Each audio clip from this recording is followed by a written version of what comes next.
PHAEDO. By Plato. Persons of the dialogue. PHAEDO, who is the narrator of the dialogue to Echecrates of Phlius. Socrates, Apollodorus, Simmias, Cebes, Crito and an attendant of the prison. Scene, the prison of Socrates. Place of the narration, Phlius. Echecrates, were you yourself, PHAEDO, in the prison with Socrates on the day when he drank the poison? PHAEDO, yes, Echecrates, I was. Echecrates, I should so like to hear about his death. What did he say in his last hours? We were informed that he died by taking poison, but no one knew anything more, for no Phliasian ever goes to Athens now, and it is a long time since any stranger from Athens has found his way hither. So that we had no clear account. PHAEDO, did you not hear of the proceedings at the trial? Echecrates, yes. Someone told us about the trial, and we could not understand why, having been condemned, he should have been put to death, not at the time, but long afterwards. What was the reason of this? PHAEDO, an accident, Echecrates, the stern of the ship which the Athenians sent to Delos happened to have been crowned on the day before he was tried. Echecrates, what is this ship? PHAEDO, it is the ship in which, according to Athenian tradition, Theseus went to Crete when he took with him the 14 youths, and was the savior of them and of himself. And they were said to have vowed to Apollo at the time, that if they were saved they would send a yearly mission to Delos. Now this custom still continues, and the whole period of the voyage to and from Delos, beginning when the priest of Apollo crowns the stern of the ship, is a holy season, during which the city is not allowed to be polluted by public executions. And when the vessel is detained by contrary winds, the time spent in going and returning is very considerable. As I was saying, the ship was crowned on the day before the trial, and this was the reason why Socrates lay in prison and was not put to death until long after he was condemned.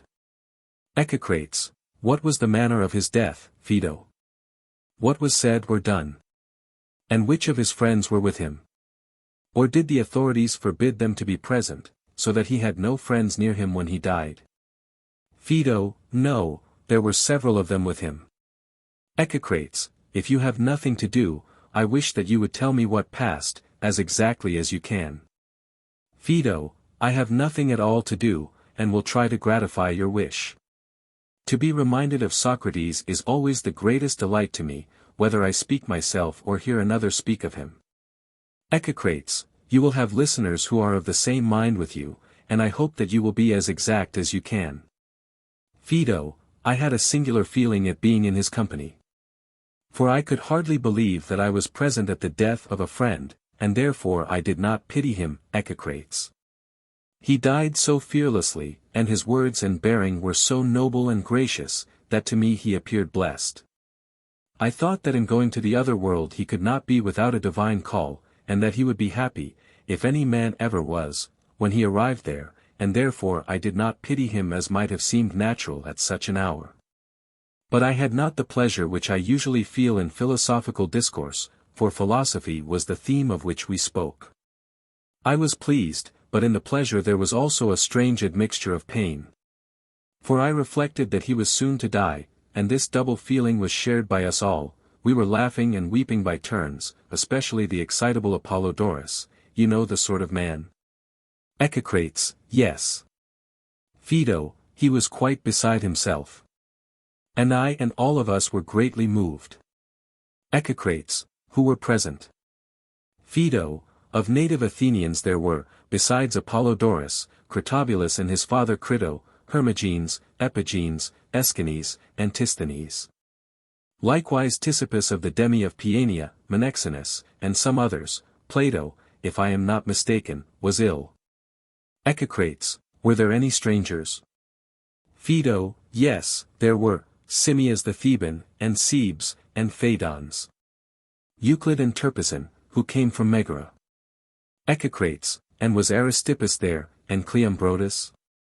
PHAEDO, no, they were said to be in Aegina. Echecrates, anyone else? PHAEDO, I think that these were nearly all. Echecrates, well, and what did you talk about? PHAEDO, I will begin at the beginning, and endeavor to repeat the entire conversation.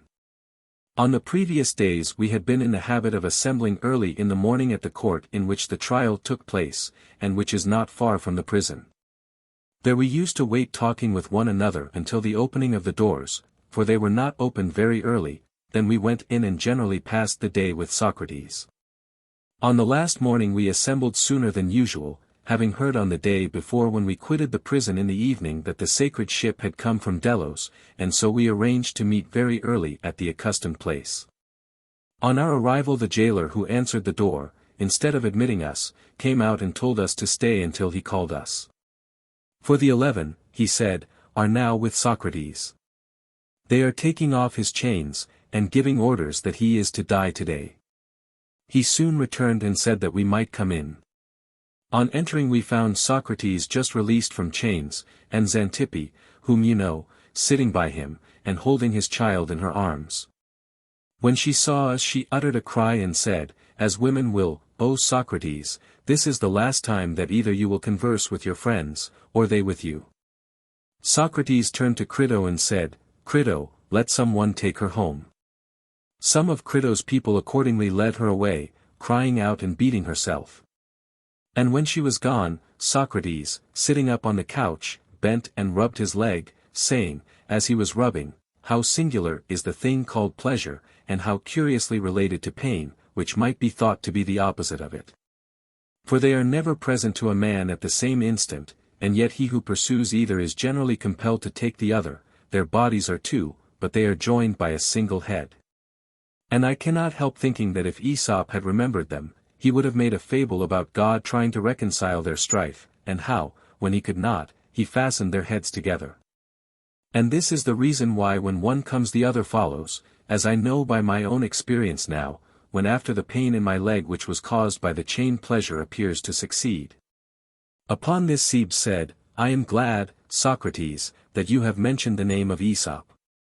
For it reminds me of a question which has been asked by many, and was asked of me only the day before yesterday by Ivinus the poet. He will be sure to ask it again, and therefore if you would like me to have an answer ready for him, you may as well tell me what I should say to him. He wanted to know why you, who never before wrote a line of poetry, now that you are in prison are turning Aesop's fables into verse, and also composing that hymn in honor of Apollo. Tell him, Cebes, he replied, what is the truth, that I had no idea of rivaling him or his poems. To do so, as I knew, would be no easy task. But I wanted to see whether I could purge away a scruple which I felt about the meaning of certain dreams. In the course of my life I have often had intimations in dreams that I should compose music. The same dream came to me sometimes in one form, and sometimes in another, but always saying the same or nearly the same words, cultivate and make music, said the dream. And hitherto I had imagined that this was only intended to exhort and encourage me in the study of philosophy, which has been the pursuit of my life, and is the noblest and best of music. The dream was bidding me do what I was already doing, in the same way that the competitor in a race is bidden by the spectators to run when he is already running. But I was not certain of this, for the dream might have meant music in the popular sense of the word, and being under sentence of death, and the festival giving me a respite, I thought that it would be safer for me to satisfy the scruple, and, in obedience to the dream, to compose a few verses before I departed. And first I made a hymn in honor of the god of the festival, and then considering that a poet, if he is really to be a poet, should not only put together words, but should invent stories, and that I have no invention, I took some fables of Aesop, which I had ready at hand and which I knew, they were the first I came upon, and turned them into verse. Tell this to Ivinus, Cebes, and bid him be of good cheer, say that I would have him come after me if he be a wise man, and not tarry, and that today I am likely to be going, for the Athenians say that I must. Simmias said, what a message for such a man! Having been a frequent companion of his I should say that, as far as I know him, he will never take your advice unless he is obliged. Why, said Socrates, is not Ivinus a philosopher? I think that he is, said Simmias. Then he, or any man who has the spirit of philosophy, will be willing to die, but he will not take his own life, for that is held to be unlawful. Here he changed his position, and put his legs off the couch onto the ground, and during the rest of the conversation he remained sitting. "Why do you say," inquired Cebes, "that a man ought not to take his own life, but that the philosopher will be ready to follow the dying?" Socrates replied, "And have you, Cebes and Simmias, who are the disciples of Philolaus, never heard him speak of this?" "Yes, but his language was obscure, Socrates. My words, too, are only an echo. But there is no reason why I should not repeat what I have heard, and indeed, as I am going to another place, it is very meet for me to be thinking and talking of the nature of the pilgrimage which I am about to make. What can I do better in the interval between this and the setting of the sun? Then tell me, Socrates, why is suicide held to be unlawful? As I have certainly heard Philolaus, about whom you were just now asking, affirm when he was staying with us at Thebes, and there are others who say the same, although I have never understood what was meant by any of them. Do not lose heart, replied Socrates, and the day may come when you will understand. I suppose that you wonder why, when other things which are evil may be good at certain times and to certain persons, death is to be the only exception, and why, when a man is better dead, he is not permitted to be his own benefactor, but must wait for the hand of another. Very true, said Cebes, laughing gently and speaking in his native Boeotian. I admit the appearance of inconsistency in what I am saying, but there may not be any real inconsistency after all. There is a doctrine whispered in secret that man is a prisoner who has no right to open the door and run away. This is a great mystery which I do not quite understand. Yet I too believe that the gods are our guardians, and that we are a possession of theirs. Do you not agree? Yes, I quite agree, said Cebes. And if one of your own possessions, an ox or an ass, for example, took the liberty of putting himself out of the way when you had given no intimation of your wish that he should die, would you not be angry with him? And would you not punish him if you could? Certainly, replied Cebes.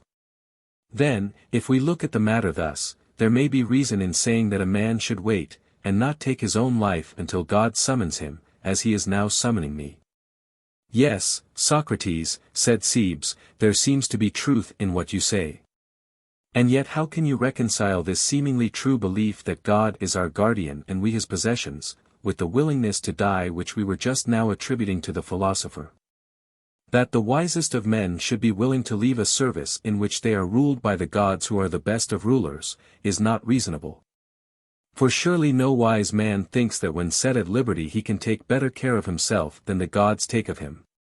A fool may perhaps think so, he may argue that he had better run away from his master, not considering that his duty is to remain to the end, and not to run away from the good, and that there would be no sense in his running away. The wise man will want to be ever with him who is better than himself. Now this, Socrates, is the reverse of what was just now said, for upon this view the wise man should sorrow and the fool rejoice at passing out of life. The earnestness of Cebes seemed to please Socrates. Here, said he, turning to us, is a man who is always inquiring, and is not so easily convinced by the first thing which he hears. And certainly, added Simmias, the objection which he is now making does appear to me to have some force. For what can be the meaning of a truly wise man wanting to fly away and lightly leave a master who is better than himself? And I rather imagine that Cebes is referring to you. He thinks that you are too ready to leave us, and too ready to leave the gods whom you acknowledge to be our good masters. Yes, replied Socrates, there is reason in what you say. And so you think that I ought to answer your indictment as if I were in a court? We should like you to do so, said Simmias. Then I must try to make a more successful defense before you than I did when before the judges. For I am quite ready to admit, Simmias and Cebes, that I ought to be grieved at death, if I were not persuaded in the first place that I am going to other gods who are wise and good, of which I am as certain as I can be of any such matters. And secondly, though I am not so sure of this last, to men departed, better than those whom I leave behind. And therefore I do not grieve as I might have done, for I have good hope that there is yet something remaining for the dead, and as has been said of old, some far better thing for the good than for the evil. But do you mean to take away your thoughts with you, Socrates? Said Simmias. Will you not impart them to us, for they are a benefit in which we too are entitled to share? Moreover, if you succeed in convincing us, that will be an answer to the charge against yourself. I will do my best, replied Socrates. But you must first let me hear what Crito wants. He has long been wishing to say something to me. Only this, Socrates, replied Crito, the attendant who is to give you the poison has been telling me, and he wants me to tell you, that you are not to talk much. Talking, he says, increases heat. And this is apt to interfere with the action of the poison. Persons who excite themselves are sometimes obliged to take a second or even a third dose. Then, said Socrates, let him mind his business and be prepared to give the poison twice or even thrice if necessary, that is all. I knew quite well what you would say, replied Crito, but I was obliged to satisfy him. Never mind him, he said. And now, O my judges, I desire to prove to you that the real philosopher has reason to be of good cheer when he is about to die, and that after death he may hope to obtain the greatest good in the other world. And how this may be, Simmias and Cebes, I will endeavor to explain. For I deem that the true votary of philosophy is likely to be misunderstood by other men. They do not perceive that he is always pursuing death and dying. And if this be so, and he has had the desire of death all his life long, why when his time comes should he repine at that which he has been always pursuing and desiring? Simmias said laughingly, though not in a laughing humor, you have made me laugh, Socrates. For I cannot help thinking that the many when they hear your words will say how truly you have described philosophers, and our people at home will likewise say that the life which philosophers desire is in reality death. And that they have found them out to be deserving of the death which they desire. And they are right, Simmias, in thinking so, with the exception of the words, they have found them out, for they have not found out either what is the nature of that death which the true philosopher deserves, or how he deserves or desires death. But enough of them, let us discuss the matter among ourselves. Do we believe that there is such a thing as death? To be sure, replied Simmias. Is it not the separation of soul and body? And to be dead is the completion of this. When the soul exists in herself, and is released from the body and the body is released from the soul, what is this but death? Just so, he replied.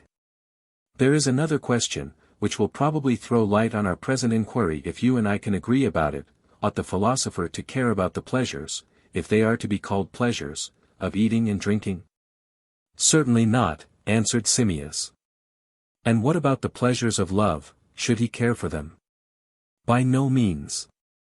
And will he think much of the other ways of indulging the body, for example, the acquisition of costly raiment, or sandals, or other adornments of the body? Instead of caring about them, does he not rather despise anything more than nature needs? What do you say? I should say that the true philosopher would despise them. Would you not say that he is entirely concerned with the soul and not with the body? He would like, as far as he can, to get away from the body and to turn to the soul. Quite true. In matters of this sort philosophers, above all other men, may be observed in every sort of way to dissever the soul from the communion of the body. Very true. Whereas, Simmias, the rest of the world are of opinion that to him who has no sense of pleasure and no part in bodily pleasure, life is not worth having, and that he who is indifferent about them is as good as dead. That is also true. What again shall we say of the actual acquirement of knowledge? Is the body, if invited to share in the inquiry, a hinderer or a helper? I mean to say, have sight and hearing any truth in them? Are they not, as the poets are always telling us, inaccurate witnesses? And yet, if even they are inaccurate and indistinct, what is to be said of the other senses, for you will allow that they are the best of them? Certainly, he replied. Then when does the soul attain truth, for in attempting to consider anything in company with the body she is obviously deceived?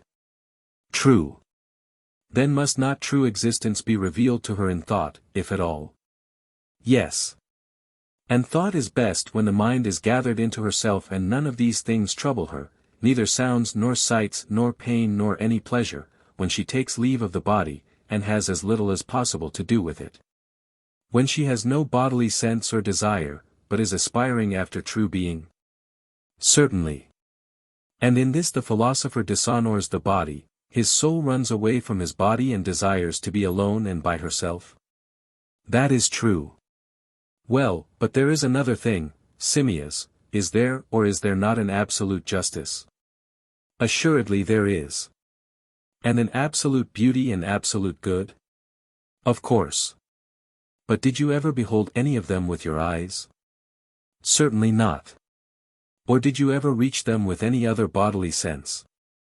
And I speak not of these alone, but of absolute greatness, and health, and strength, and of the essence or true nature of everything. Has the reality of them ever been perceived by you through the bodily organs? Or rather, is not the nearest approach to the knowledge of their several natures made by him who so orders his intellectual vision as to have the most exact conception of the essence of each thing which he considers? Certainly. And he attains to the purest knowledge of them who goes to each with the mind alone, not introducing or intruding in the act of thought, sight or any other sense together with reason. But with the very light of the mind in her own clearness searches into the very truth of each. He who has got rid, as far as he can, of eyes and ears and, so to speak, of the whole body, these being in his opinion distracting elements which when they infect the soul hinder her from acquiring truth and knowledge, who, if not he, is likely to attain the knowledge of true being? What you say has a wonderful truth in it, Socrates, replied Simmias. And when real philosophers consider all these things, will they not be led to make a reflection which they will express in words something like the following? Have we not found, they will say, a path of thought which seems to bring us and our argument to the conclusion, that while we are in the body, and while the soul is infected with the evils of the body, our desire will not be satisfied? And our desire is of the truth. For the body is a source of endless trouble to us by reason of the mere requirement of food. And is liable also to diseases which overtake and impede us in the search after true being. It fills us full of loves, and lusts, and fears, and fancies of all kinds, and endless foolery, and in fact, as men say, takes away from us the power of thinking at all. Whence come wars, and fightings, and factions? Whence but from the body and the lusts of the body? Wars are occasioned by the love of money, and money has to be acquired for the sake and in the service of the body. And by reason of all these impediments we have no time to give to philosophy. And, last and worst of all, even if we are at leisure and betake ourselves to some speculation, the body is always breaking in upon us, causing turmoil and confusion in our inquiries, and so amazing us that we are prevented from seeing the truth. It has been proved to us by experience that if we would have pure knowledge of anything we must be quit of the body, the soul and herself must behold things in themselves, and then we shall attain the wisdom which we desire. And of which we say that we are lovers, not while we live, but after death. For if while in company with the body, the soul cannot have pure knowledge, one of two things follows: either knowledge is not to be attained at all, or, if at all, after death. For then, and not till then, the soul will be parted from the body and exist in herself alone. In this present life, I reckon that we make the nearest approach to knowledge when we have the least possible intercourse or communion with the body, and are not surfeited with the bodily nature. But keep ourselves pure until the hour when God himself is pleased to release us. And thus having got rid of the foolishness of the body we shall be pure and hold converse with the pure, and know of ourselves the clear light everywhere, which is no other than the light of truth. For the impure are not permitted to approach the pure. These are the sort of words, Simmias, which the true lovers of knowledge cannot help saying to one another, and thinking. You would agree, would you not? Undoubtedly, Socrates. But, oh my friend, if this is true, there is great reason to hope that, going whither I go, when I have come to the end of my journey, I shall attain that which has been the pursuit of my life. And therefore I go on my way rejoicing, and not I only, but every other man who believes that his mind has been made ready and that he is in a manner purified. Certainly, replied Simmias. And what is purification but the separation of the soul from the body, as I was saying before, the habit of the soul gathering and collecting herself into herself from all sides out of the body. The dwelling in her own place alone, as in another life, so also in this, as far as she can, the release of the soul from the chains of the body? Very true, he said. And this separation and release of the soul from the body is termed death. To be sure, he said. And the true philosophers, and they only, are ever seeking to release the soul. Is not the separation and release of the soul from the body their especial study? That is true. And, as I was saying at first, there would be a ridiculous contradiction in men studying to live as nearly as they can in a state of death, and yet repining when it comes upon them. Clearly. And the true philosophers, Simmias, are always occupied in the practice of dying, wherefore also to them least of all men is death terrible. Look at the matter thus: if they have been in every way the enemies of the body, and are wanting to be alone with the soul, when this desire of theirs is granted, how inconsistent would they be if they trembled and repined? Instead of rejoicing at their departure to that place where, when they arrive, they hope to gain that which in life they desired, and this was wisdom, and at the same time to be rid of the company of their enemy. Many a man has been willing to go to the world below animated by the hope of seeing there an earthly love, or wife, or son, and conversing with them. And will he who is a true lover of wisdom, and is strongly persuaded in like manner that only in the world below he can worthily enjoy her, still repine at death? Will he not depart with joy? Surely he will, O my friend, if he be a true philosopher.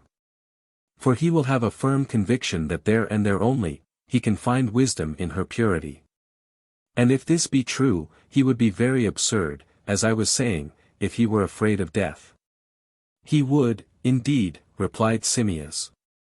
And when you see a man who is repining at the approach of death, is not his reluctance a sufficient proof that he is not a lover of wisdom, but a lover of the body, and probably at the same time a lover of either money or power, or both? Quite so, he replied.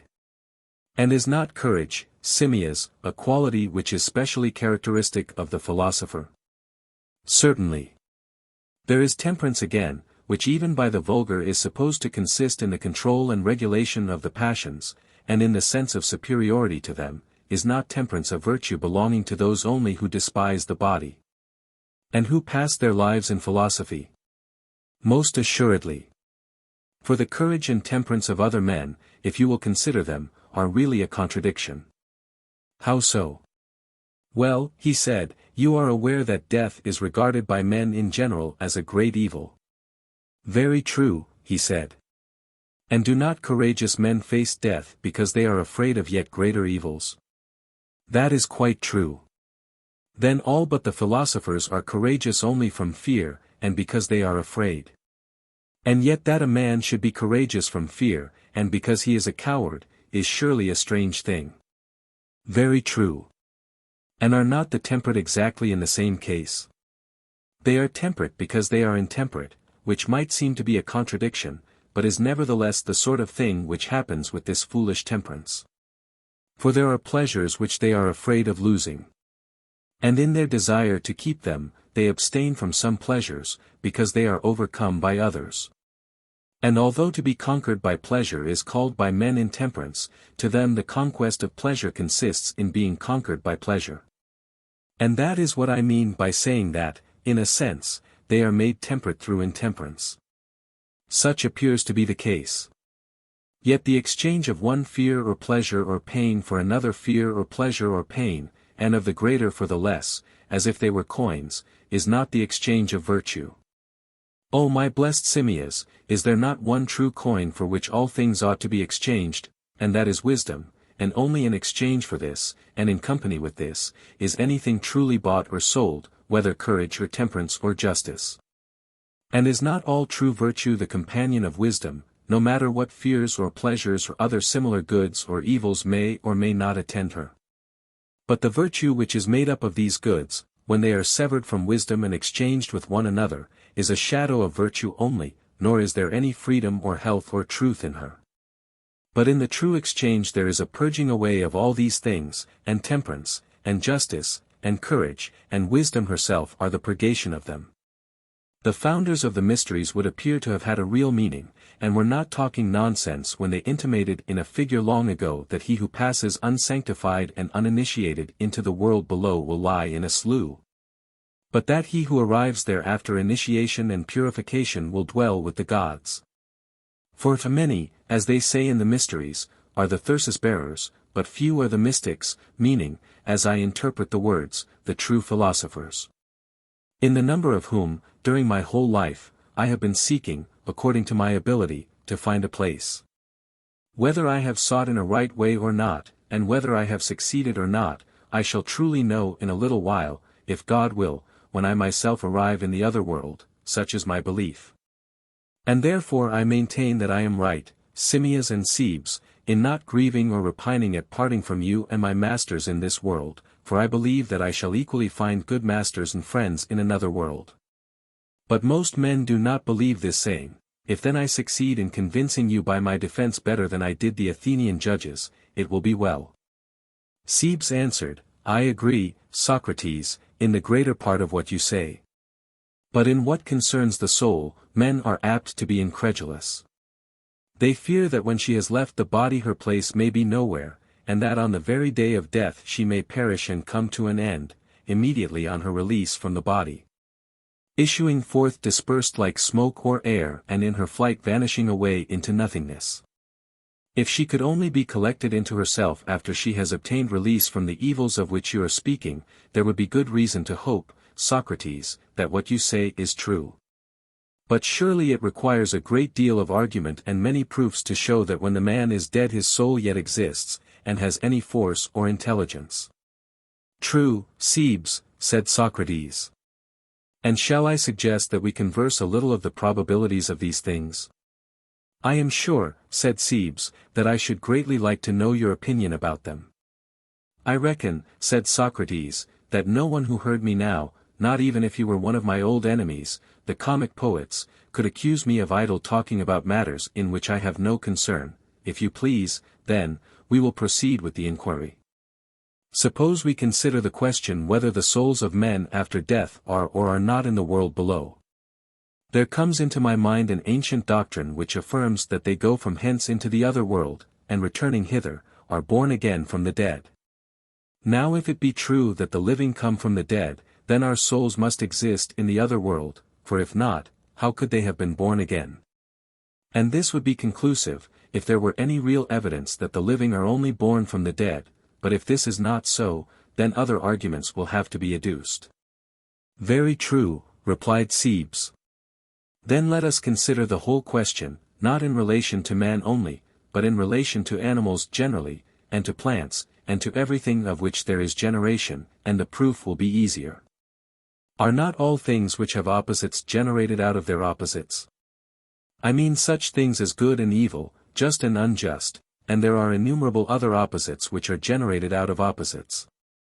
And I want to show that in all opposites there is of necessity a similar alternation, I mean to say, for example, that anything which becomes greater must become greater after being less.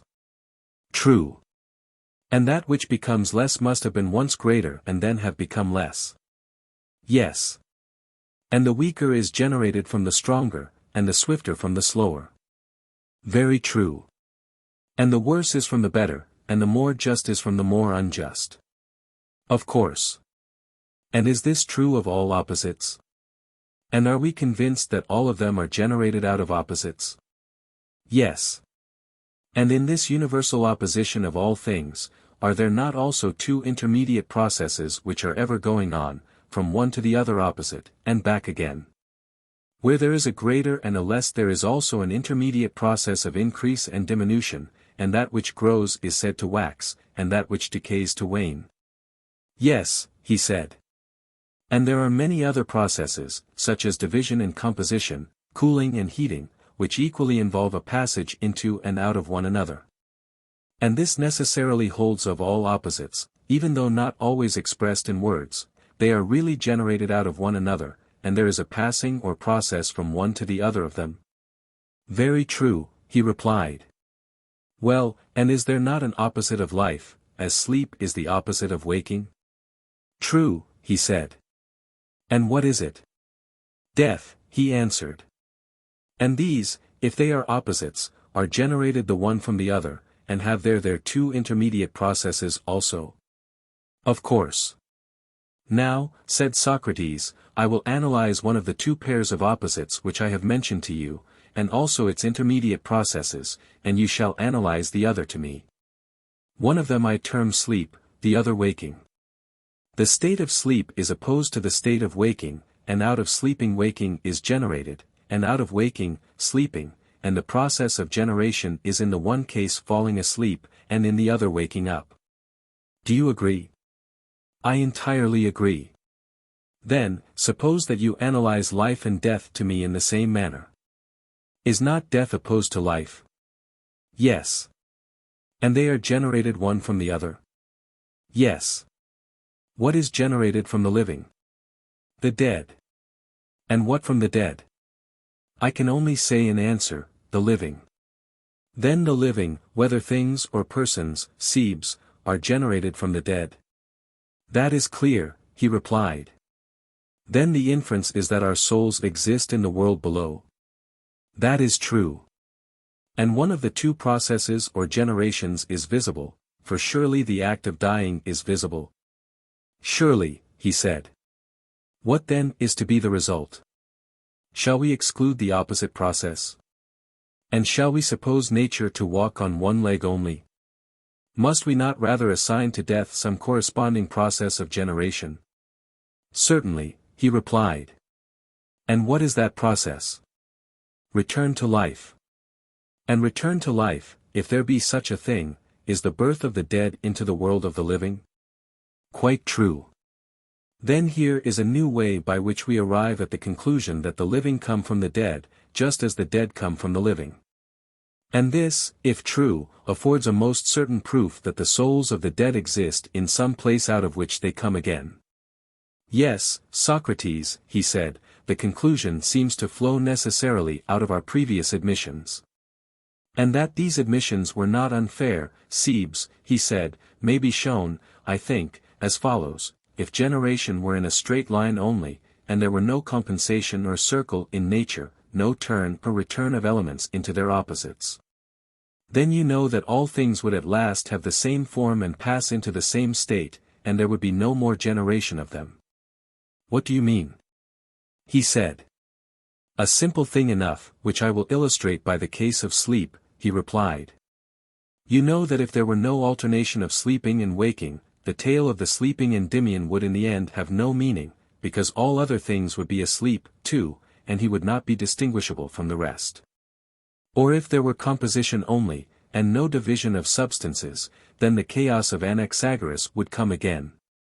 And in like manner, my dear Cebes, if all things which partook of life were to die, and after they were dead remained in the form of death, and did not come to life again, all would at last die. And nothing would be alive, what other result could there be? For if the living spring from any other things, and they too die, must not all things at last be swallowed up in death? But compare Republic. There is no escape, Socrates, said Cebes, and to me your argument seems to be absolutely true. Yes, he said, Cebes, it is and must be so, in my opinion, and we have not been deluded in making these admissions. But I am confident that there truly is such a thing as living again, and that the living spring from the dead, and that the souls of the dead are in existence, and that the good souls have a better portion than the evil. Cebes added, your favorite doctrine, Socrates, that knowledge is simply recollection, if true, also necessarily implies a previous time in which we have learned that which we now recollect. But this would be impossible unless our soul had been in some place before existing in the form of man. Here then is another proof of the soul's immortality. But tell me, Cebes, said Simmias, interposing, what arguments are urged in favor of this doctrine of recollection? I am not very sure at the moment that I remember them. One excellent proof, said Cebes, is afforded by questions. If you put a question to a person in a right way, he will give a true answer of himself, but how could he do this unless there were knowledge and right reason already in him? And this is most clearly shown when he is taken to a diagram or to anything of that sort. Compare Meno. But if, said Socrates, you are still incredulous, Simmias, I would ask you whether you may not agree with me when you look at the matter in another way, I mean, if you are still incredulous as to whether knowledge is recollection. Incredulous, I am not, said Simmias, but I want to have this doctrine of recollection brought to my own recollection, and, from what Cebes has said, I am beginning to recollect and be convinced. But I should still like to hear what you were going to say. This is what I would say, he replied, we should agree, if I am not mistaken, that what a man recollects he must have known at some previous time.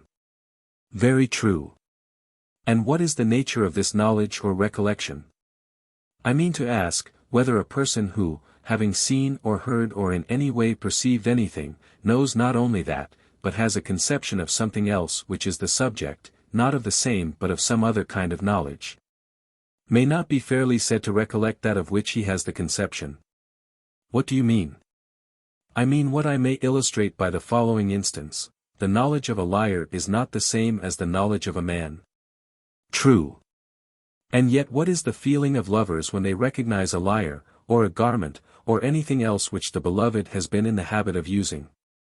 Do not they, from knowing the lyre, form in the mind's eye an image of the youth to whom the lyre belongs? And this is recollection.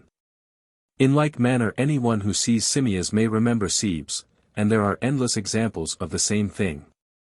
Endless, indeed, replied Simmias. And recollection is most commonly a process of recovering that which has been already forgotten through time and inattention.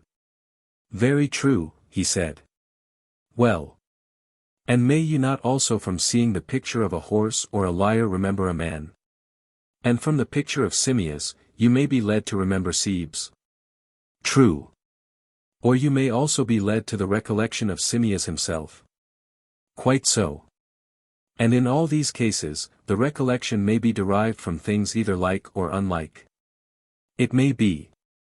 And when the recollection is derived from like things, then another consideration is sure to arise, which is, whether the likeness in any degree falls short or not of that which is recollected. Very true, he said.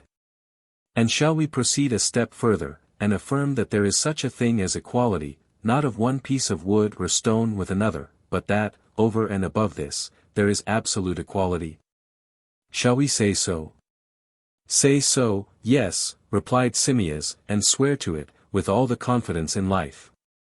And do we know the nature of this absolute essence?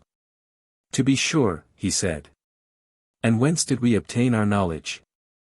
Did we not see equalities of material things, such as pieces of wood and stones, and gather from them the idea of an equality which is different from them? For you will acknowledge that there is a difference. Or look at the matter in another way, do not the same pieces of wood or stone appear at one time equal, and at another time unequal? That is certain. But are real equals ever unequal? Or is the idea of equality the same as of inequality? Impossible, Socrates. Then these, so-called, equals are not the same with the idea of equality? I should say, clearly not, Socrates. And yet from these equals, although differing from the idea of equality, you conceived and attained that idea? Very true, he said. Which might be like, or might be unlike them? Yes. But that makes no difference, whenever from seeing one thing you conceived another, whether like or unlike, there must surely have been an act of recollection. Very true. But what would you say of equal portions of wood and stone, or other material equals? And what is the impression produced by them? Are they equals in the same sense in which absolute equality is equal? Or do they fall short of this perfect equality in a measure? Yes, he said, in a very great measure too. And must we not allow, that when I or any one, looking at any object, observes that the thing which he sees aims at being some other thing, but falls short of, and cannot be, that other thing, but is inferior? He who makes this observation must have had a previous knowledge of that to which the other, although similar, was inferior. Certainly. And has not this been our own case in the matter of equals and of absolute equality? Precisely. Then we must have known equality previously to the time when we first saw the material equals, and reflected that all these apparent equals strive to attain absolute equality, but fall short of it. Very true. And we recognize also that this absolute equality has only been known, and can only be known, through the medium of sight or touch, or of some other of the senses, which are all alike in this respect. Yes, Socrates, as far as the argument is concerned, one of them is the same as the other. From the senses then is derived the knowledge that all sensible things aim at an absolute equality of which they fall short. Yes. Then before we began to see or hear or perceive in any way, we must have had a knowledge of absolute equality, or we could not have referred to that standard the equals which are derived from the senses. For to that they all aspire, and of that they fall short. No other inference can be drawn from the previous statements. And did we not see and hear and have the use of our other senses as soon as we were born? Certainly. Then we must have acquired the knowledge of equality at some previous time. Yes. That is to say, before we were born, I suppose. True. And if we acquired this knowledge before we were born, and were born having the use of it, then we also knew before we were born and at the instant of birth not only the equal or the greater or the less, but all other ideas. For we are not speaking only of equality, but of beauty, goodness, justice, holiness, and of all which we stamp with the name of essence in the dialectical process, both when we ask and when we answer questions. Of all this we may certainly affirm that we acquired the knowledge before birth. We may. But if, after having acquired, we have not forgotten what in each case we acquired, then we must always have come into life having knowledge. And shall always continue to know as long as life lasts, for knowing is the acquiring and retaining knowledge and not forgetting. Is not forgetting, Simmias, just the losing of knowledge? Quite true, Socrates. But if the knowledge which we acquired before birth was lost by us at birth, and if afterwards by the use of the senses we recovered what we previously knew, will not the process which we call learning be a recovering of the knowledge which is natural to us, and may not this be rightly termed recollection? Very true. So much is clear, that when we perceive something, either by the help of sight, or hearing, or some other sense, from that perception we are able to obtain a notion of some other thing like or unlike which is associated with it but has been forgotten.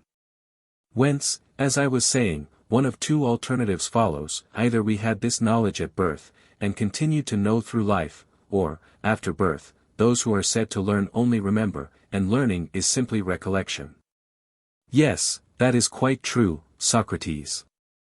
And which alternative, Simmias, do you prefer? Had we the knowledge at our birth, or did we recollect the things which we knew previously to our birth? I cannot decide at the moment. At any rate you can decide whether he who has knowledge will or will not be able to render an account of his knowledge. What do you say? Certainly, he will. But do you think that every man is able to give an account of these very matters about which we are speaking? Would that they could, Socrates, but I rather fear that tomorrow, at this time, there will no longer be anyone alive who is able to give an account of them such as ought to be given. Then you are not of opinion, Simmias, that all men know these things? Certainly not. They are in process of recollecting that which they learned before. Certainly. But when did our souls acquire this knowledge? Not since we were born as men. Certainly not. And therefore, previously? Yes. Then, Simmias, our souls must also have existed without bodies before they were in the form of man, and must have had intelligence. Unless indeed you suppose, Socrates, that these notions are given us at the very moment of birth, for this is the only time which remains. Yes, my friend, but if so, when do we lose them? For they are not in us when we are born, that is admitted. Do we lose them at the moment of receiving them, or if not at what other time? No, Socrates, I perceive that I was unconsciously talking nonsense.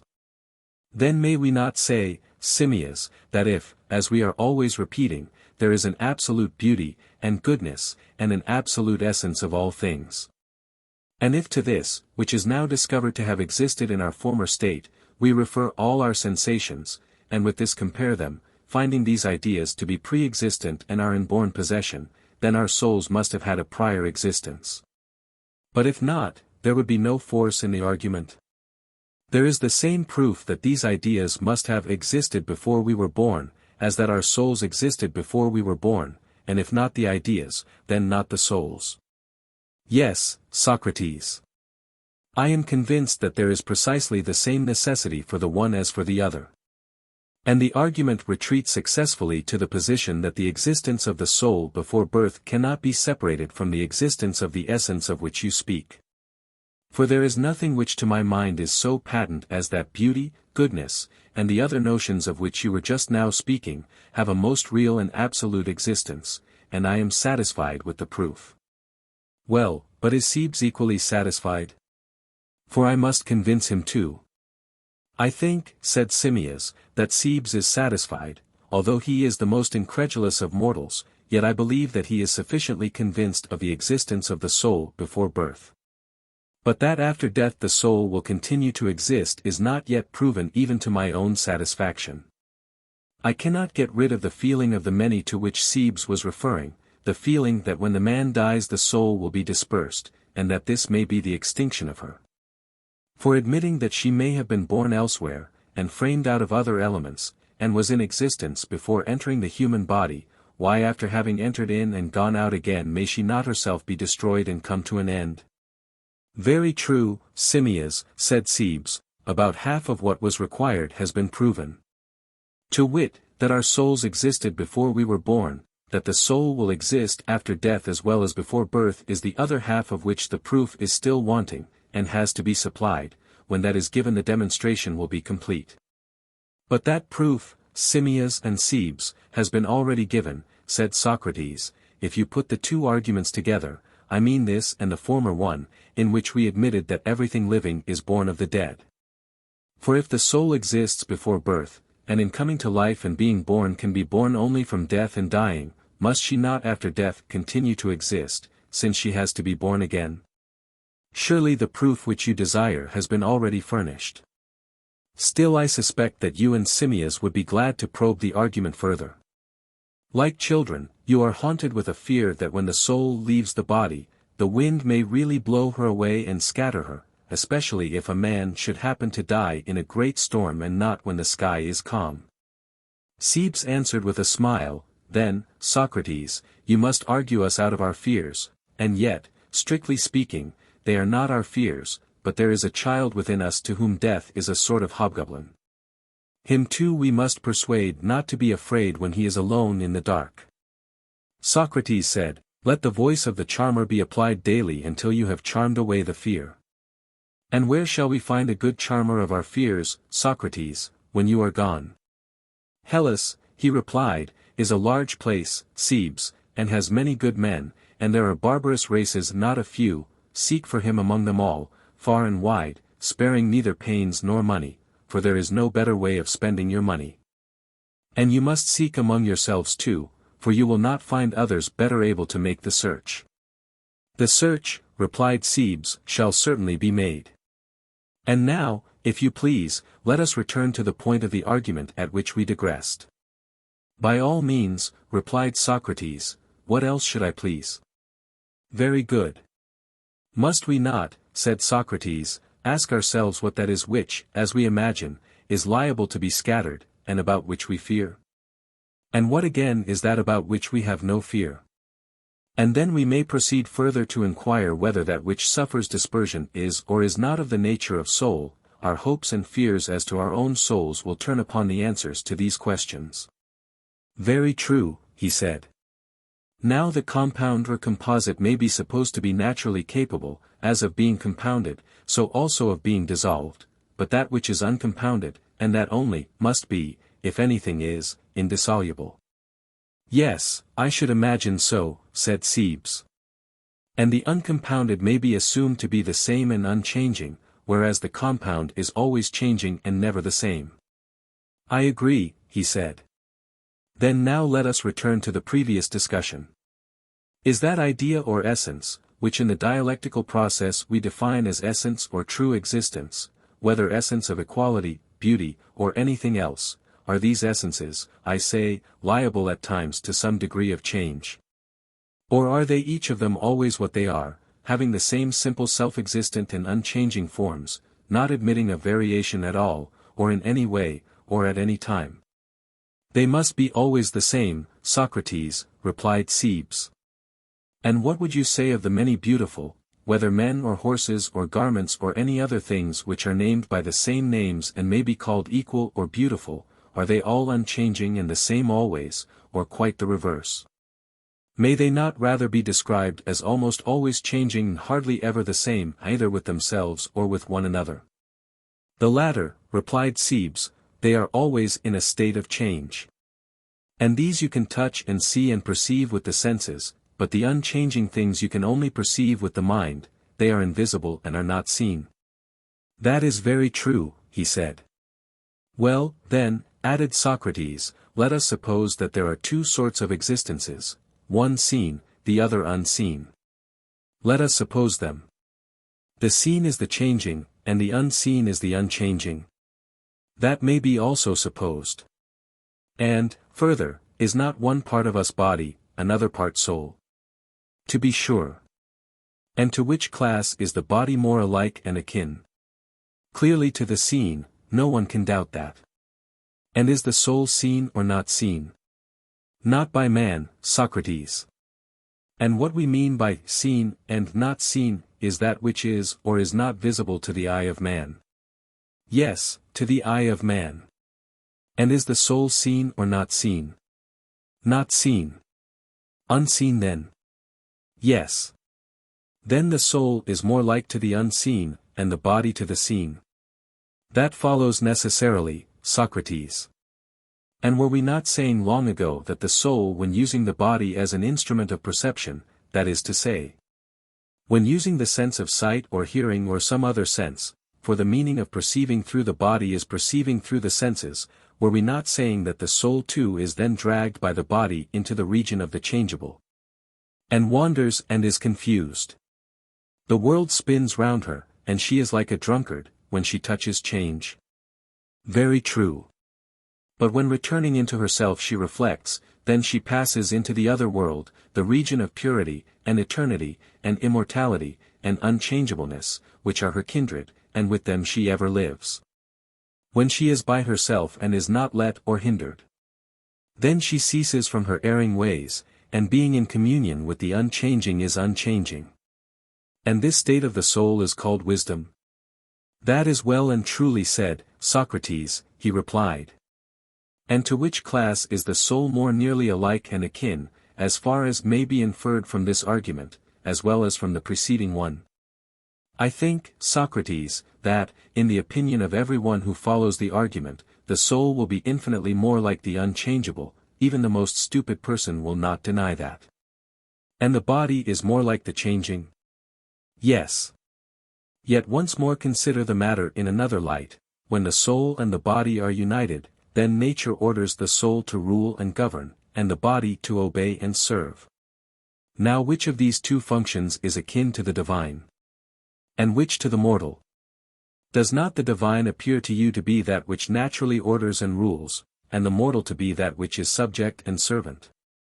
True. And which does the soul resemble?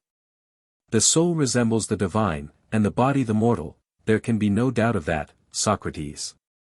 Then reflect, Cebes, of all which has been said is not this the conclusion? That the soul is in the very likeness of the divine, and immortal, and intellectual, and uniform, and indissoluble, and unchangeable. And that the body is in the very likeness of the human, and mortal, and unintellectual, and multiform, and dissoluble, and changeable. Can this, my dear Cebes, be denied? It cannot. But if it be true, then is not the body liable to speedy dissolution? And is not the soul almost or altogether indissoluble? Certainly. And do you further observe, that after a man is dead, the body, or visible part of him, which is lying in the visible world, and is called a corpse, and would naturally be dissolved and decomposed and dissipated, is not dissolved or decomposed at once, but may remain for some time, nay even for a long time, if the constitution be sound at the time of death, and the season of the year favorable? For the body when shrunk and embalmed, as the manner is in Egypt, may remain almost entire through infinite ages, and even in decay, there are still some portions, such as the bones and ligaments, which are practically indestructible. Do you agree? Yes. And is it likely that the soul, which is invisible, in passing to the place of the true Hades, which like her is invisible, and pure, and noble, and on her way to the good and wise God, whither, if God will, my soul is also soon to go? That the soul, I repeat, if this be her nature and origin, will be blown away and destroyed immediately on quitting the body, as the many say? That can never be, my dear Simmias and Cebes. The truth rather is, that the soul which is pure at departing and draws after her no bodily taint, having never voluntarily during life had connection with the body, which she is ever avoiding, herself gathered into herself. And making such abstraction her perpetual study, which means that she has been a true disciple of philosophy, and therefore has in fact been always engaged in the practice of dying. For is not philosophy the practice of death? Certainly. That soul, I say, herself invisible, departs to the invisible world, to the divine and immortal and rational, thither arriving, she is secure of bliss and is released from the error and folly of men. Their fears and wild passions and all other human ills, and for ever dwells, as they say of the initiated, in company with the gods, compare Paul. Is not this true, Cebes? Yes, said Cebes, beyond a doubt. But the soul which has been polluted, and is impure at the time of her departure, and is the companion and servant of the body always, and is in love with and fascinated by the body and by the desires and pleasures of the body.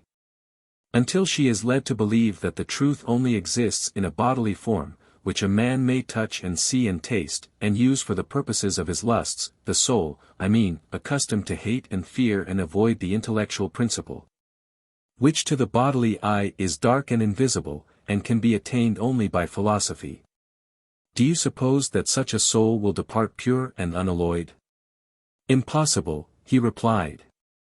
She is held fast by the corporeal, which the continual association and constant care of the body have wrought into her nature. Very true.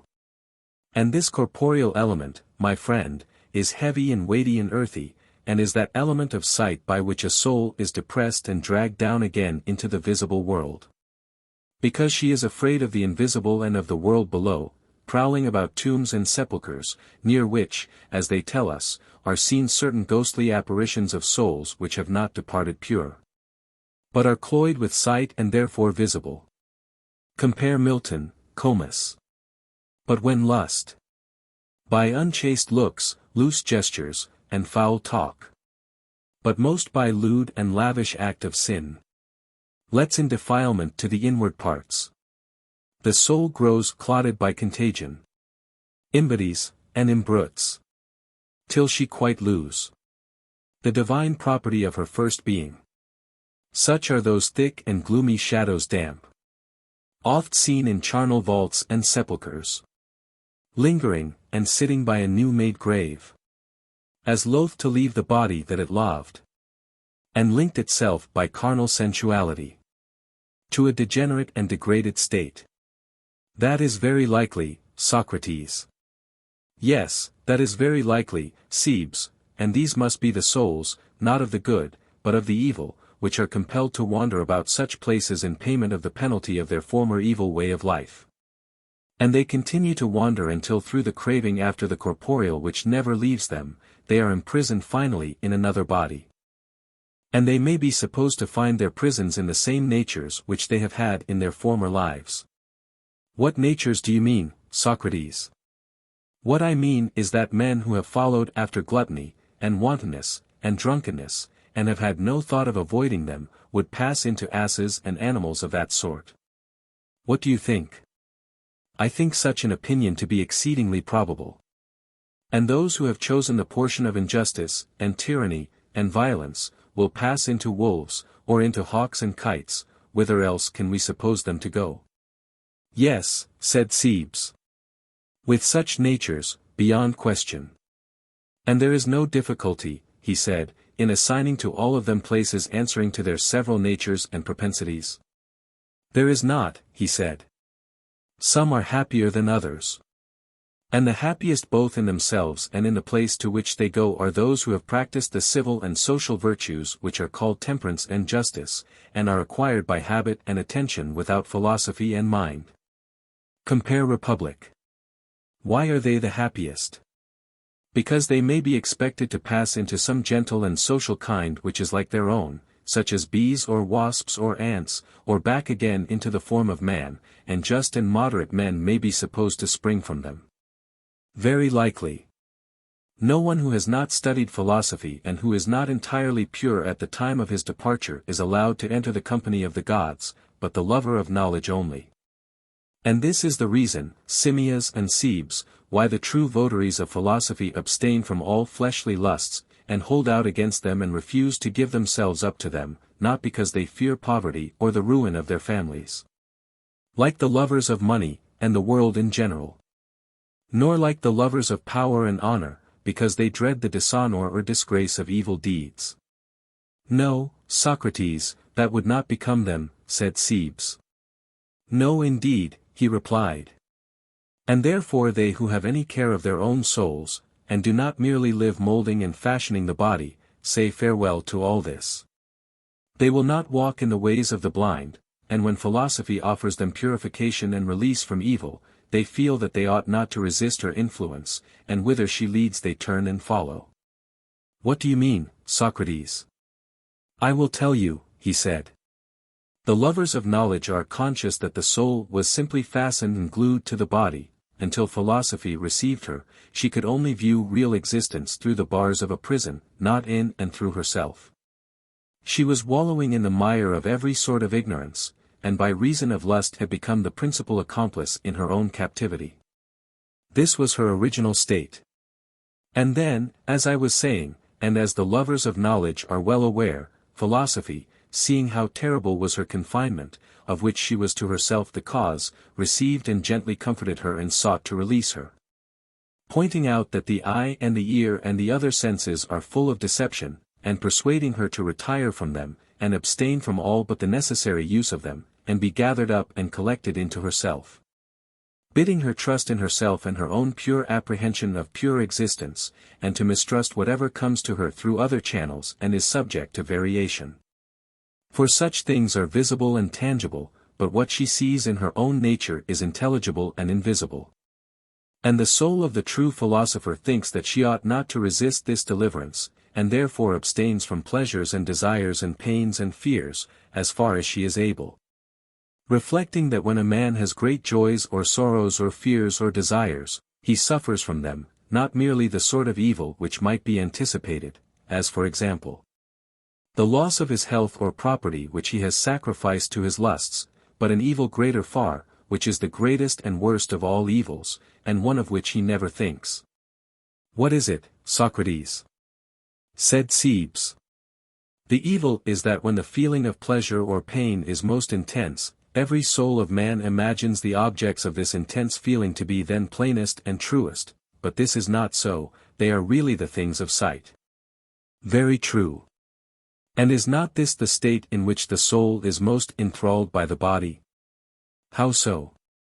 Why, because each pleasure and pain is a sort of nail which nails and rivets the soul to the body, until she becomes like the body, and believes that to be true which the body affirms to be true.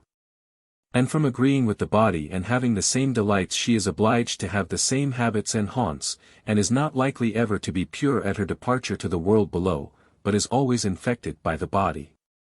And so she sinks into another body and there germinates and grows, and has therefore no part in the communion of the divine and pure and simple. Most true, Socrates, answered Cebes. And this, Cebes, is the reason why the true lovers of knowledge are temperate and brave, and not for the reason which the world gives. Certainly not. Certainly not. The soul of a philosopher will reason in quite another way.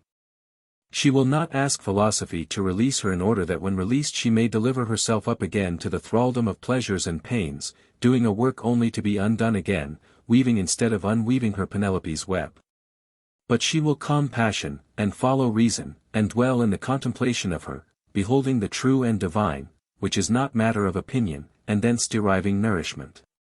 Thus she seeks to live while she lives, and after death she hopes to go to her own kindred and to that which is like her, and to be freed from human ills. Never fear, Simmias and Cebes, that a soul which has been thus nurtured and has had these pursuits, will at her departure from the body be scattered and blown away by the winds and be nowhere and nothing. When Socrates had done speaking, for a considerable time there was silence. He himself appeared to be meditating, as most of us were, on what had been said. Only Cebes and Simmias spoke a few words to one another. And Socrates observing them asked what they thought of the argument, and whether there was anything wanting. For, said he, there are many points still open to suspicion and attack, if any one were disposed to sift the matter thoroughly. Should you be considering some other matter I say no more, but if you are still in doubt do not hesitate to say exactly what you think, and let us have anything better which you can suggest. And if you think that I can be of any use, allow me to help you. Simmias said, I must confess, Socrates, that doubts did arise in our minds, and each of us was urging and inciting the other to put the question which we wanted to have answered and which neither of us liked to ask. Fearing that our importunity might be troublesome under present at such a time. Socrates replied with a smile, O Simmias, what are you saying? I am not very likely to persuade other men that I do not regard my present situation as a misfortune, if I cannot even persuade you that I am no worse off now than at any other time in my life. Will you not allow that I have as much of the spirit of prophecy in me as the swans? For they, when they perceive that they must die, having sung all their life long, do then sing more lustily than ever, rejoicing in the thought that they are about to go away to the God whose ministers they are. But men, because they are themselves afraid of death, slanderously affirm of the swans that they sing a lament at the last, not considering that no bird sings when cold, or hungry, or in pain, not even the nightingale, nor the swallow. Nor yet the hoopoe. Which are said indeed to tune a lay of sorrow, although I do not believe this to be true of them any more than of the swans. But because they are sacred to Apollo, they have the gift of prophecy, and anticipate the good things of another world, wherefore they sing and rejoice in that day more than they ever did before. And I too, believing myself to be the consecrated servant of the same God, and the fellow servant of the swans, and thinking that I have received from my master gifts of prophecy which are not inferior to theirs, would not go out of life less merrily than the swans. Never mind then, if this be your only objection, but speak and ask anything which you like, while the 11 magistrates of Athens allow. Very good, Socrates, said Simmias, then I will tell you my difficulty, and Cebes will tell you his. I feel myself, and I dare say that you have the same feeling, how hard or rather impossible is the attainment of any certainty about questions such as these in the present life. And yet I should deem him a coward who did not prove what is said about them to the uttermost, or whose heart failed him before he had examined them on every side. For he should persevere until he has achieved one of two things, either he should discover, or be taught the truth about them. Or, if this be impossible, I would have him take the best and most irrefragable of human theories, and let this be the raft upon which he sails through life, not without risk, as I admit. If he cannot find some word of God which will more surely and safely carry him. And now, as you bid me, I will venture to question you, and then I shall not have to reproach myself hereafter with not having said at the time what I think. For when I consider the matter, either alone or with Cebes, the argument does certainly appear to me, Socrates, to be not sufficient. Socrates answered, I dare say, my friend, that you may be right, but I should like to know in what respect the argument is insufficient. In this respect, replied Simmias, suppose a person to use the same argument about harmony in the lyre, might he not say that harmony is a thing invisible, incorporeal, perfect, divine, existing in the lyre which is harmonized? But that the lyre and the strings are matter and material, composite, earthy, and akin to mortality? And when some one breaks the lyre, or cuts and rends the strings, then he who takes this view would argue as you do, and on the same analogy, that the harmony survives and has not perished, you cannot imagine, he would say. That the lyre without the strings, and the broken strings themselves which are mortal remain, and yet that the harmony, which is of heavenly and immortal nature and kindred, has perished before the mortal. The harmony must still be somewhere, and the wood and strings will decay before anything can happen to that.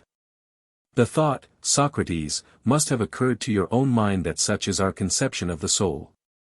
And that when the body is in a manner strung and held together by the elements of hot and cold, wet and dry, then the soul is the harmony or due proportionate admixture of them. But if so, whenever the strings of the body are unduly loosened or overstrained through disease or other injury, then the soul, though most divine, like other harmonies of music or of works of art, of course perishes at once. Although the material remains of the body may last for a considerable time, until they are either decayed or burnt. And if any one maintains that the soul, being the harmony of the elements of the body, is first to perish in that which is called death, how shall we answer him? Socrates looked fixedly at us as his manner was, and said with a smile, Simmias has reason on his side, and why does not some one of you who is better able than myself answer him? For there is force in his attack upon me. But perhaps, before we answer him, we had better also hear what Cebes has to say that we may gain time for reflection, and when they have both spoken, we may either assent to them, if there is truth in what they say, or if not. We will maintain our position. Please to tell me then, Cebes, he said, what was the difficulty which troubled you? Cebes said, I will tell you. My feeling is that the argument is where it was, and open to the same objections which were urged before. For I am ready to admit that the existence of the soul before entering into the bodily form has been very ingeniously, and, if I may say so, quite sufficiently proven, but the existence of the soul after death is still, in my judgment, unproven.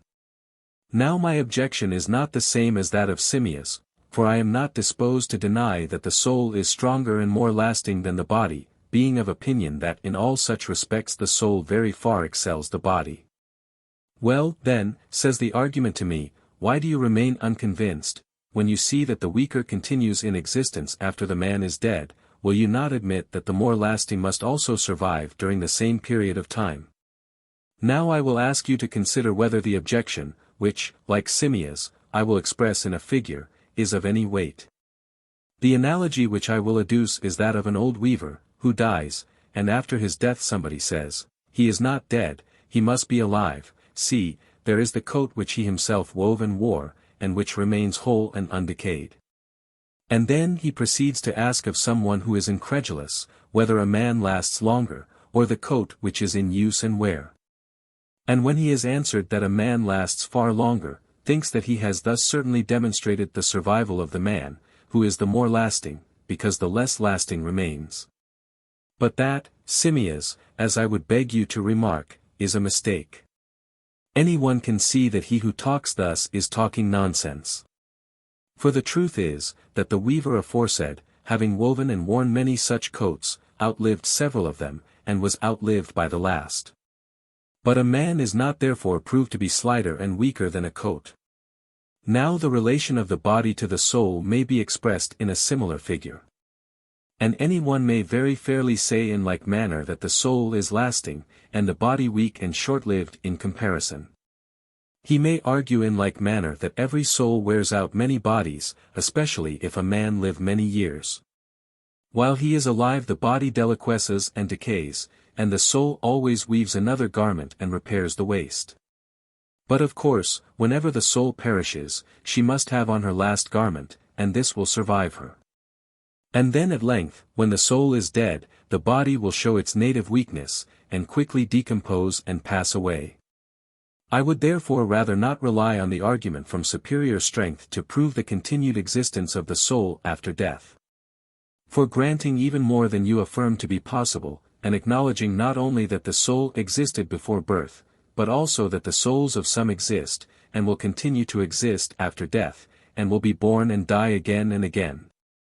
And that there is a natural strength in the soul which will hold out and be born many times, nevertheless, we may be still inclined to think that she will weary in the labors of successive births, and may at last succumb in one of her deaths and utterly perish. And this death and dissolution of the body which brings destruction to the soul may be unknown to any of us, for no one of us can have had any experience of it, and if so, then I maintain that he who is confident about death has but a foolish confidence, unless he is able to prove that the soul is altogether immortal and imperishable. But if he cannot prove the soul's immortality, he who is about to die will always have reason to fear that when the body is disunited, the soul also may utterly perish. All of us, as we afterwards remarked to one another, had an unpleasant feeling at hearing what they said. When we had been so firmly convinced before, now to have our faith shaken seemed to introduce a confusion and uncertainty, not only into the previous argument, but into any future one. Either we were incapable of forming a judgment, or there were no grounds of belief. Echecrates, there I feel with you, by heaven I do, PHAEDO, and when you were speaking, I was beginning to ask myself the same question: what argument can I ever trust again? For what could be more convincing than the argument of Socrates, which has now fallen into discredit? That the soul is a harmony is a doctrine which has always had a wonderful attraction for me, and, when mentioned, came back to me at once, as my own original conviction. And now I must begin again and find another argument which will assure me that when the man is dead the soul survives. Tell me, I implore you, how did Socrates proceed? Did he appear to share the unpleasant feeling which you mention? Or did he calmly meet the attack? And did he answer forcibly or feebly? Narrate what passed as exactly as you can. PHAEDO, often, Echecrates, I have wondered at Socrates, but never more than on that occasion. That he should be able to answer was nothing, but what astonished me was, first, the gentle and pleasant and approving manner in which he received the words of the young men. And then his quick sense of the wound which had been inflicted by the argument, and the readiness with which he healed it. He might be compared to a general rallying his defeated and broken army, urging them to accompany him and return to the field of argument. Echecrates, what followed? PHAEDO, you shall hear, for I was close to him on his right hand, seated on a sort of stool, and he on a couch which was a good deal higher. He stroked my head, and pressed the hair upon my neck. He had a way of playing with my hair. And then he said, Tomorrow, PHAEDO, I suppose that these fair locks of yours will be severed. Yes, Socrates, I suppose that they will, I replied. Not so, if you will take my advice. What shall I do with them? I said. Today, he replied, and not tomorrow. If this argument dies and we cannot bring it to life again, you and I will both shave our locks. And if I were you, and the argument got away from me, and I could not hold my ground against Simmias and Cebes, I would myself take an oath, like the Argives, not to wear hair any more until I had renewed the conflict and defeated them. Yes, I said, but Heracles himself is said not to be a match for two. Summon me then, he said, and I will be your Iolaus until the sun goes down. I summon you rather, I rejoined, not as Heracles summoning Iolaus, but as Iolaus might summon Heracles. That will do as well, he said.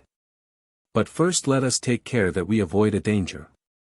Of what nature? I said.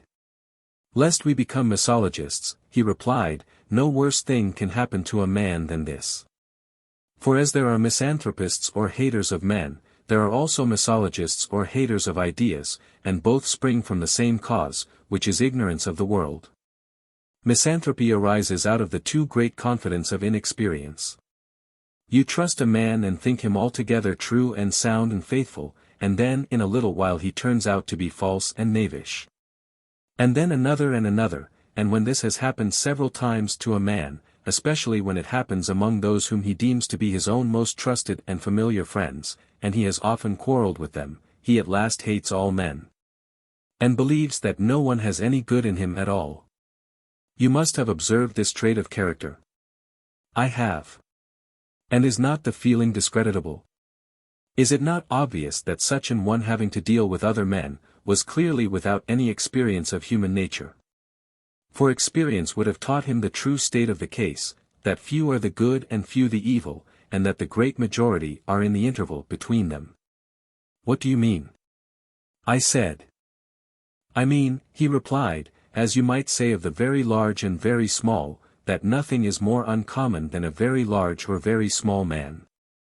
And this applies generally to all extremes, whether of great and small, or swift and slow, or fair and foul, or black and white, and whether the instances you select be men or dogs or anything else, few are the extremes. But many are in the mean between them. Did you never observe this? Yes, I said, I have. And do you not imagine, he said, that if there were a competition in evil, the worst would be found to be very few? Yes, that is very likely, I said. Yes, that is very likely, he replied. Although in this respect arguments are unlike men, there I was led on by you to say more than I had intended. But the point of comparison was, that when a simple man who has no skill in dialectics believes an argument to be true which he afterwards imagines to be false, whether really false or not, and then another and another, he has no longer any faith left, and great disputers, as you know, come to think at last that they have grown to be the wisest of mankind. For they alone perceive the utter unsoundness and instability of all arguments, or indeed, of all things, which, like the currents in the Euripus, are going up and down in never-ceasing ebb and flow. That is quite true, I said. Yes, Phaedo, he replied, and how melancholy, if there be such a thing as truth or certainty or possibility of knowledge, that a man should have lighted upon some argument or other which at first seemed true and then turned out to be false. And instead of blaming himself and his own want of wit, because he is annoyed, should at last be too glad to transfer the blame from himself to arguments in general, and for ever afterwards should hate and revile them. And lose truth and the knowledge of realities. Yes, indeed, I said, that is very melancholy. Let us then, in the first place, he said, be careful of allowing or of admitting into our souls the notion that there is no health or soundness in any arguments at all. Rather say that we have not yet attained to soundness in ourselves, and that we must struggle manfully and do our best to gain health of mind, you and all other men having regard to the whole of your future life. And I myself in the prospect of death. For at this moment I am sensible that I have not the temper of a philosopher, like the vulgar, I am only a partisan. Now the partisan, when he is engaged in a dispute, cares nothing about the rights of the question, but is anxious only to convince his hearers of his own assertions. And the difference between him and me at the present moment is merely this, that whereas he seeks to convince his hearers that what he says is true, I am rather seeking to convince myself. To convince my hearers is a secondary matter with me. And do but see how much I gain by the argument. For if what I say is true, then I do well to be persuaded of the truth, but if there be nothing after death, still, during the short time that remains, I shall not distress my friends with lamentations, and my ignorance will not last. But will die with me, and therefore no harm will be done. This is the state of mind, Simmias and Cebes, in which I approach the argument. And I would ask you to be thinking of the truth and not of Socrates, agree with me, if I seem to you to be speaking the truth. Or if not, withstand me might and main, that I may not deceive you as well as myself in my enthusiasm, and like the bee, leave my sting in you before I die. And now let us proceed, he said. And first of all let me be sure that I have in my mind what you were saying. Simmias, if I remember rightly, has fears and misgivings whether the soul, although a fairer and diviner thing than the body, being as she is in the form of harmony, may not perish first. On the other hand, Cebes appeared to grant that the soul was more lasting than the body, but he said that no one could know whether the soul, after having worn out many bodies, might not perish herself and leave her last body behind her. And that this is death, which is the destruction not of the body but of the soul, for in the body the work of destruction is ever going on. Are not these, Simmias and Cebes, the points which we have to consider? They both agreed to this statement of them. He proceeded, and did you deny the force of the whole preceding argument, or of a part only? Of a part only, they replied. And what did you think, he said, of that part of the argument in which we said that knowledge was recollection, and hence inferred that the soul must have previously existed somewhere else before she was enclosed in the body? Cebes said that he had been wonderfully impressed by that part of the argument, and that his conviction remained absolutely unshaken. Simmias agreed, and added that he himself could hardly imagine the possibility of his ever thinking differently. But, rejoined Socrates, you will have to think differently, my Theban friend, if you still maintain that harmony is a compound, and that the soul is a harmony which is made out of strings set in the frame of the body. For you will surely never allow yourself to say that a harmony is prior to the elements which compose it. Never, Socrates. But do you not see that this is what you imply when you say that the soul existed before she took the form and body of man, and was made up of elements which as yet had no existence? For harmony is not like the soul, as you suppose. But first the lyre, and the strings, and the sounds exist in a state of discord, and then harmony is made last of all, and perishes first. And how can such a notion of the soul as this agree with the other? Not at all, replied Simmias. And yet, he said, there surely ought to be harmony in a discourse of which harmony is the theme. There ought, replied Simmias. But there is no harmony, he said, in the two propositions that knowledge is recollection, and that the soul is a harmony. Which of them will you retain? I think, he replied, that I have a much stronger faith, Socrates, in the first of the two, which has been fully demonstrated to me, than in the latter, which has not been demonstrated at all, but rests only on probable and plausible grounds. And is therefore believed by the many. I know too well that these arguments from probabilities are impostors, and unless great caution is observed in the use of them, they are apt to be deceptive, in geometry, and in other things too. But the doctrine of knowledge and recollection has been proven to me on trustworthy grounds.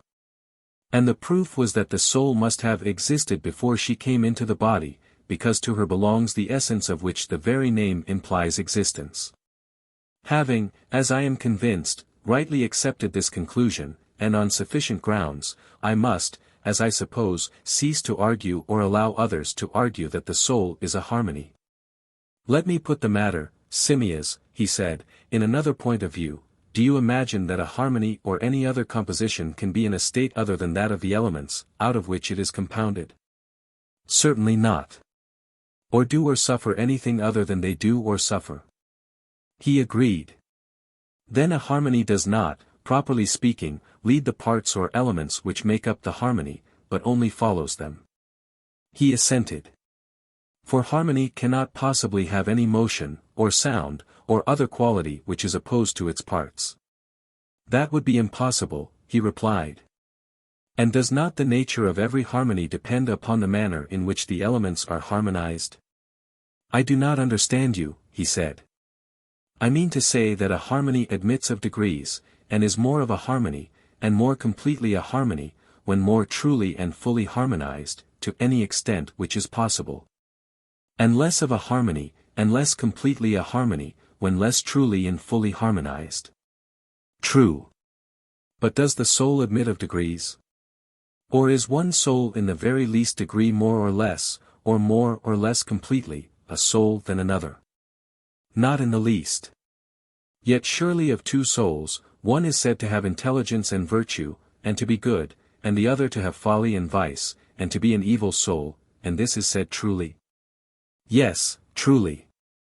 But what will those who maintain the soul to be a harmony say of this presence of virtue and vice in the soul? Will they say that here is another harmony, and another discord, and that the virtuous soul is harmonized, and herself being a harmony has another harmony within her, and that the vicious soul is inharmonical and has no harmony within her?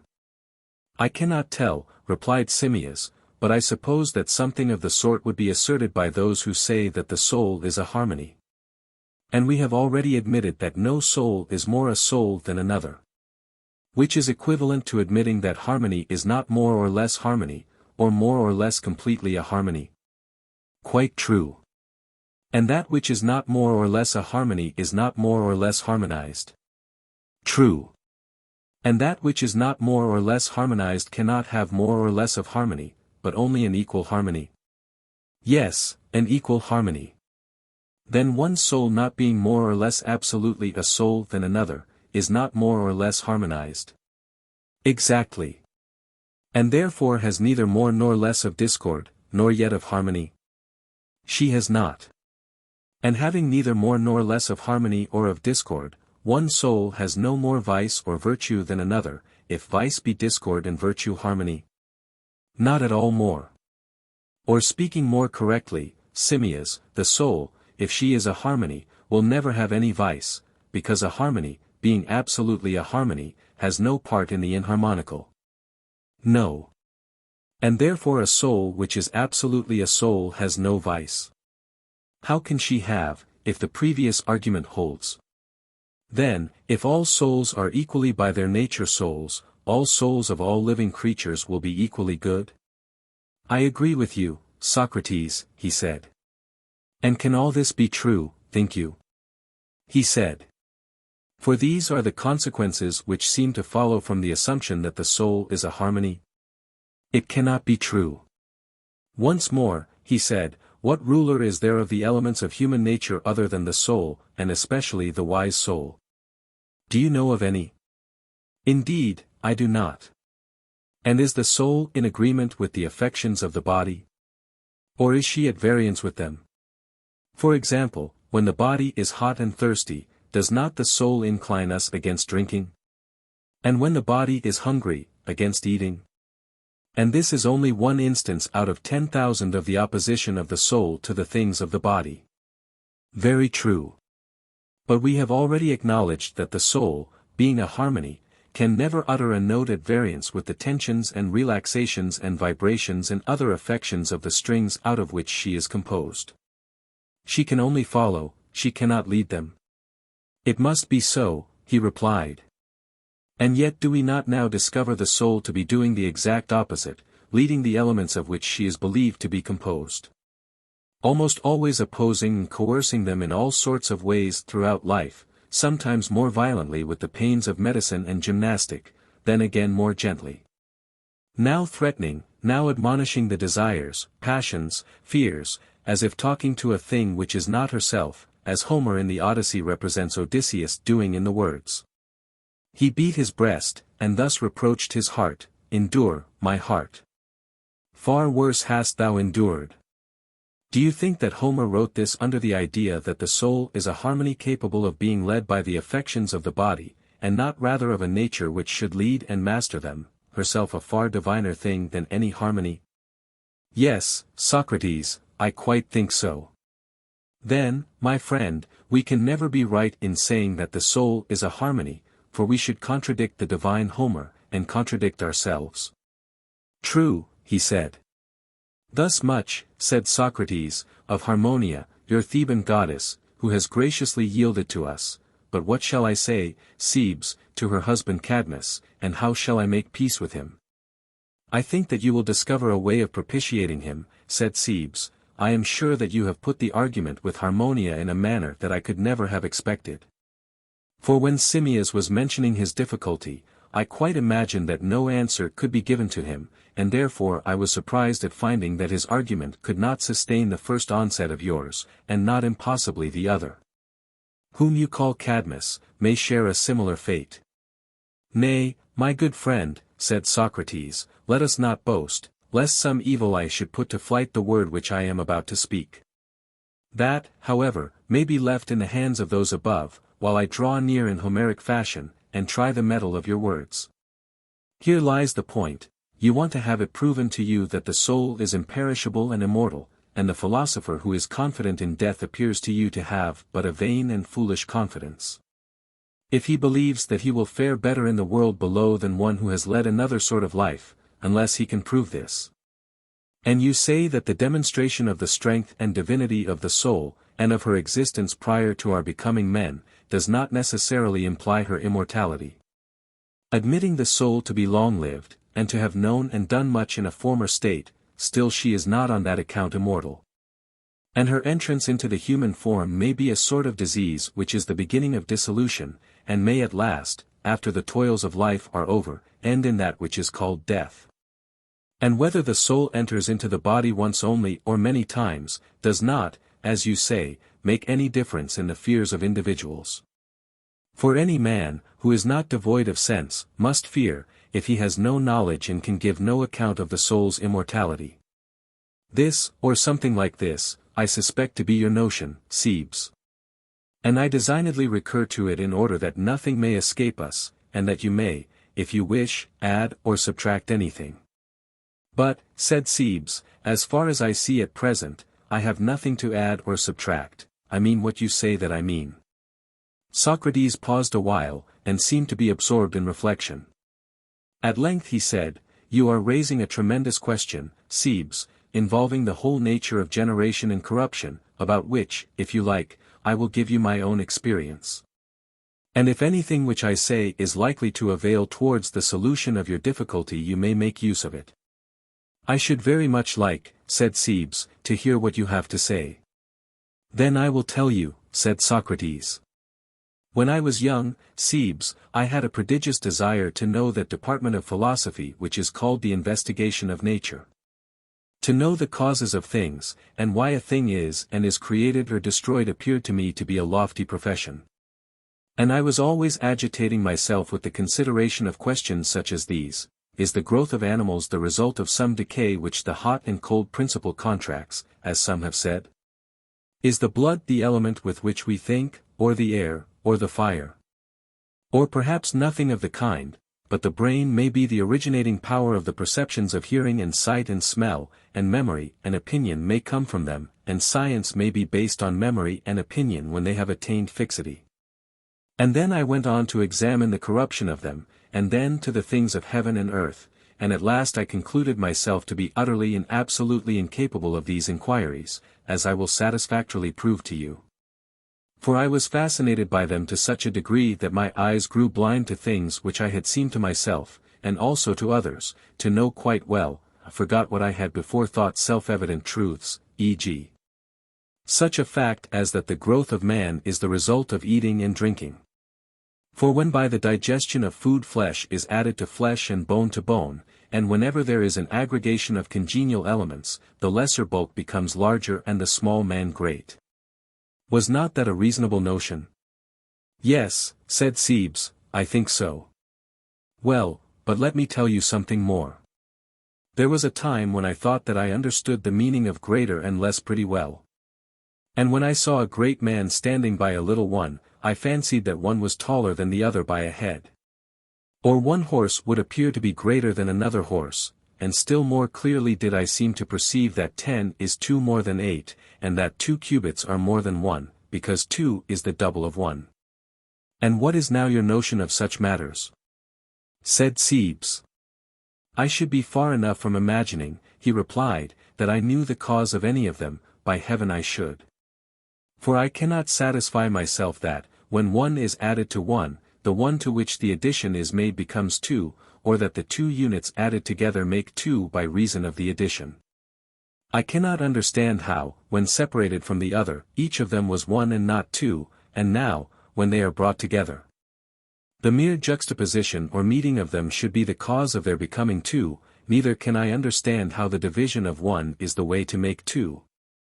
For then a different cause would produce the same effect, as in the former instance the addition and juxtaposition of 1 to 1 was the cause of 2, in this the separation and subtraction of one from the other would be the cause. Nor am I any longer satisfied that I understand the reason why one or anything else is either generated or destroyed or is at all, but I have in my mind some confused notion of a new method, and can never admit the other. Then I heard some one reading, as he said, from a book of Echecrates, that mind was the disposer and cause of all, and I was delighted at this notion, which appeared quite admirable, and I said to myself, if mind is the disposer, mind will dispose all for the best, and put each particular in the best place. And I argued that if any one desired to find out the cause of the generation or destruction or existence of anything, he must find out what state of being or doing or suffering was best for that thing. And therefore a man had only to consider the best for himself and others, and then he would also know the worse, since the same science comprehended both. And I rejoiced to think that I had found in Echecrates a teacher of the causes of existence such as I desired, and I imagined that he would tell me first whether the earth is flat or round. And whichever was true, he would proceed to explain the cause and the necessity of this being so, and then he would teach me the nature of the best and show that this was best. And if he said that the earth was in the center, he would further explain that this position was the best, and I should be satisfied with the explanation given, and not want any other sort of cause. And I thought that I would then go on and ask him about the sun and moon and stars, and that he would explain to me their comparative swiftness, and their returnings in various states, active and passive, and how all of them were for the best.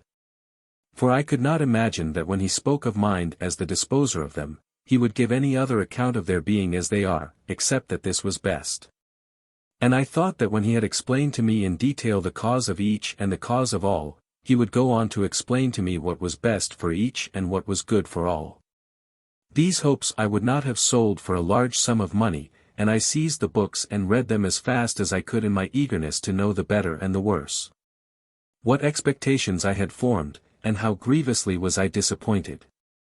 As I proceeded, I found my philosopher altogether forsaking mind or any other principle of order, but having recourse to air, and ether, and water, and other eccentricities. I might compare him to a person who began by maintaining generally that mind is the cause of the actions of Socrates, but who, when he endeavored to explain the causes of my several actions in detail, went on to show that I sit here because my body is made up of bones and muscles. And the bones, as he would say, are hard and have joints which divide them, and the muscles are elastic, and they cover the bones, which have also a covering or environment of flesh and skin which contains them. And as the bones are lifted at their joints by the contraction or relaxation of the muscles, I am able to bend my limbs, and this is why I am sitting here in a curved posture, that is what he would say.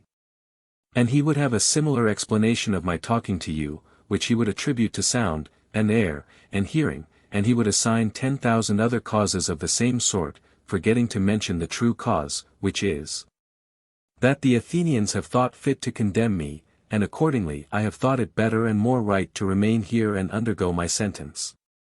For I am inclined to think that these muscles and bones of mine would have gone off long ago to Megara or Boeotia, by the dog they would, if they had been moved only by their own idea of what was best. And if I had not chosen the better and nobler part, instead of playing truant and running away, of enduring any punishment which the state inflicts.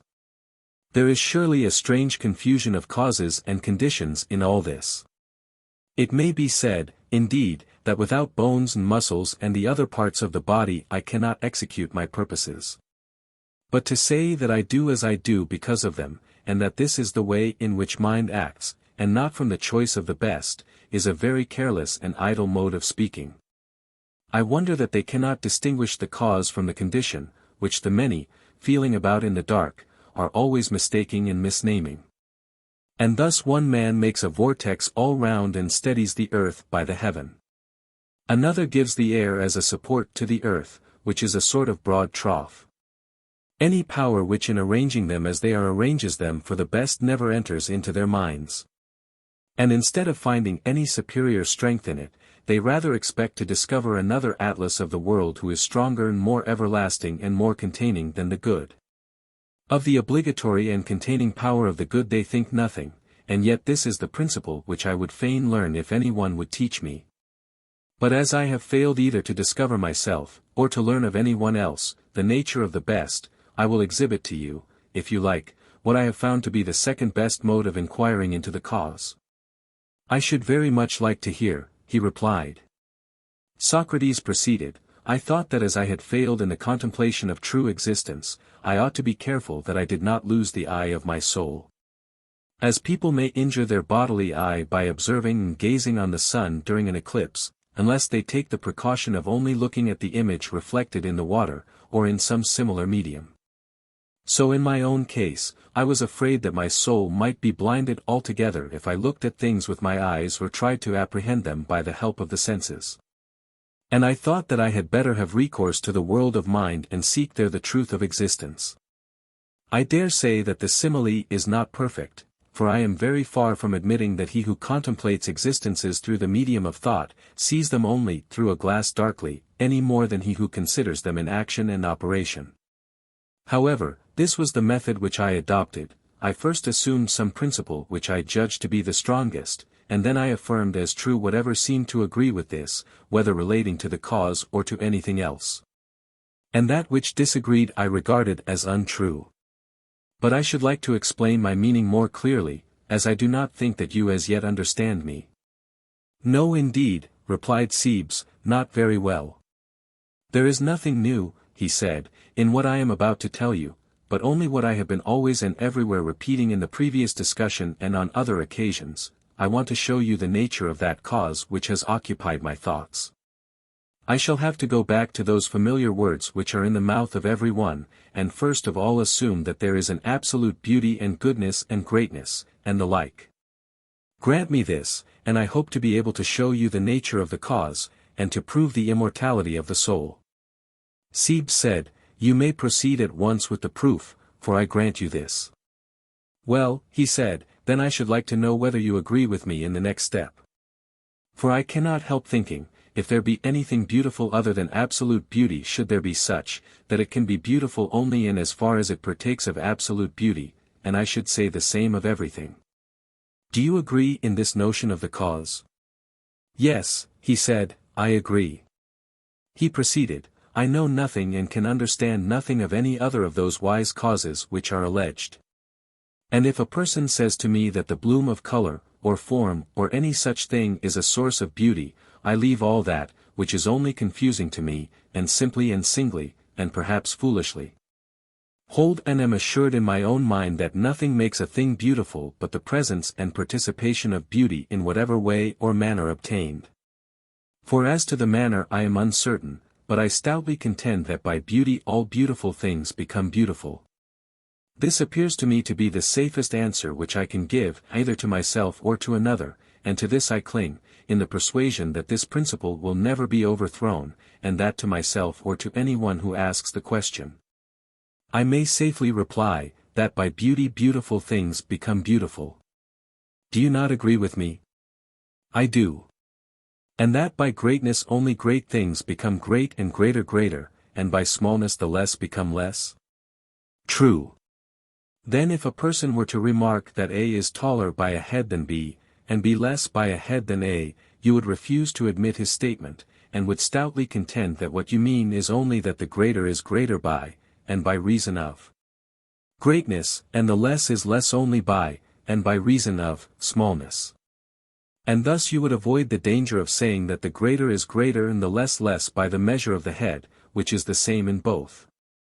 And would also avoid the monstrous absurdity of supposing that the greater man is greater by reason of the head, which is small. You would be afraid to draw such an inference, would you not? Indeed, I should, said Cebes, laughing.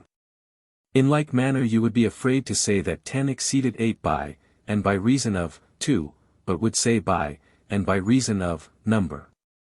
Or you would say that 2 cubits exceed 1 cubit not by a half, but by magnitude, for there is the same liability to error in all these cases.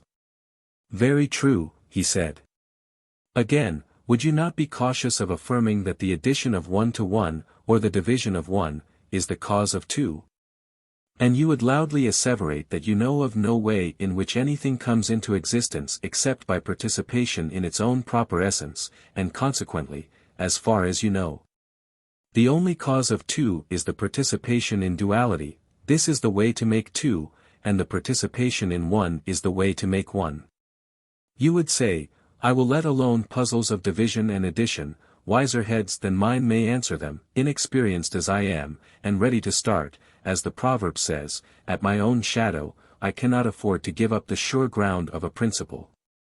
And if any one assails you there, you would not mind him, or answer him, until you had seen whether the consequences which follow agree with one another or not, and when you are further required to give an explanation of this principle, you would go on to assume a higher principle, and a higher, until you found a resting place in the best of the higher. But you would not confuse the principle and the consequences in your reasoning, like the Aristics, at least if you wanted to discover real existence. Not that this confusion signifies to them, who never care or think about the matter at all, for they have the wit to be well pleased with themselves however great may be the turmoil of their ideas. But you, if you are a philosopher, will certainly do as I say.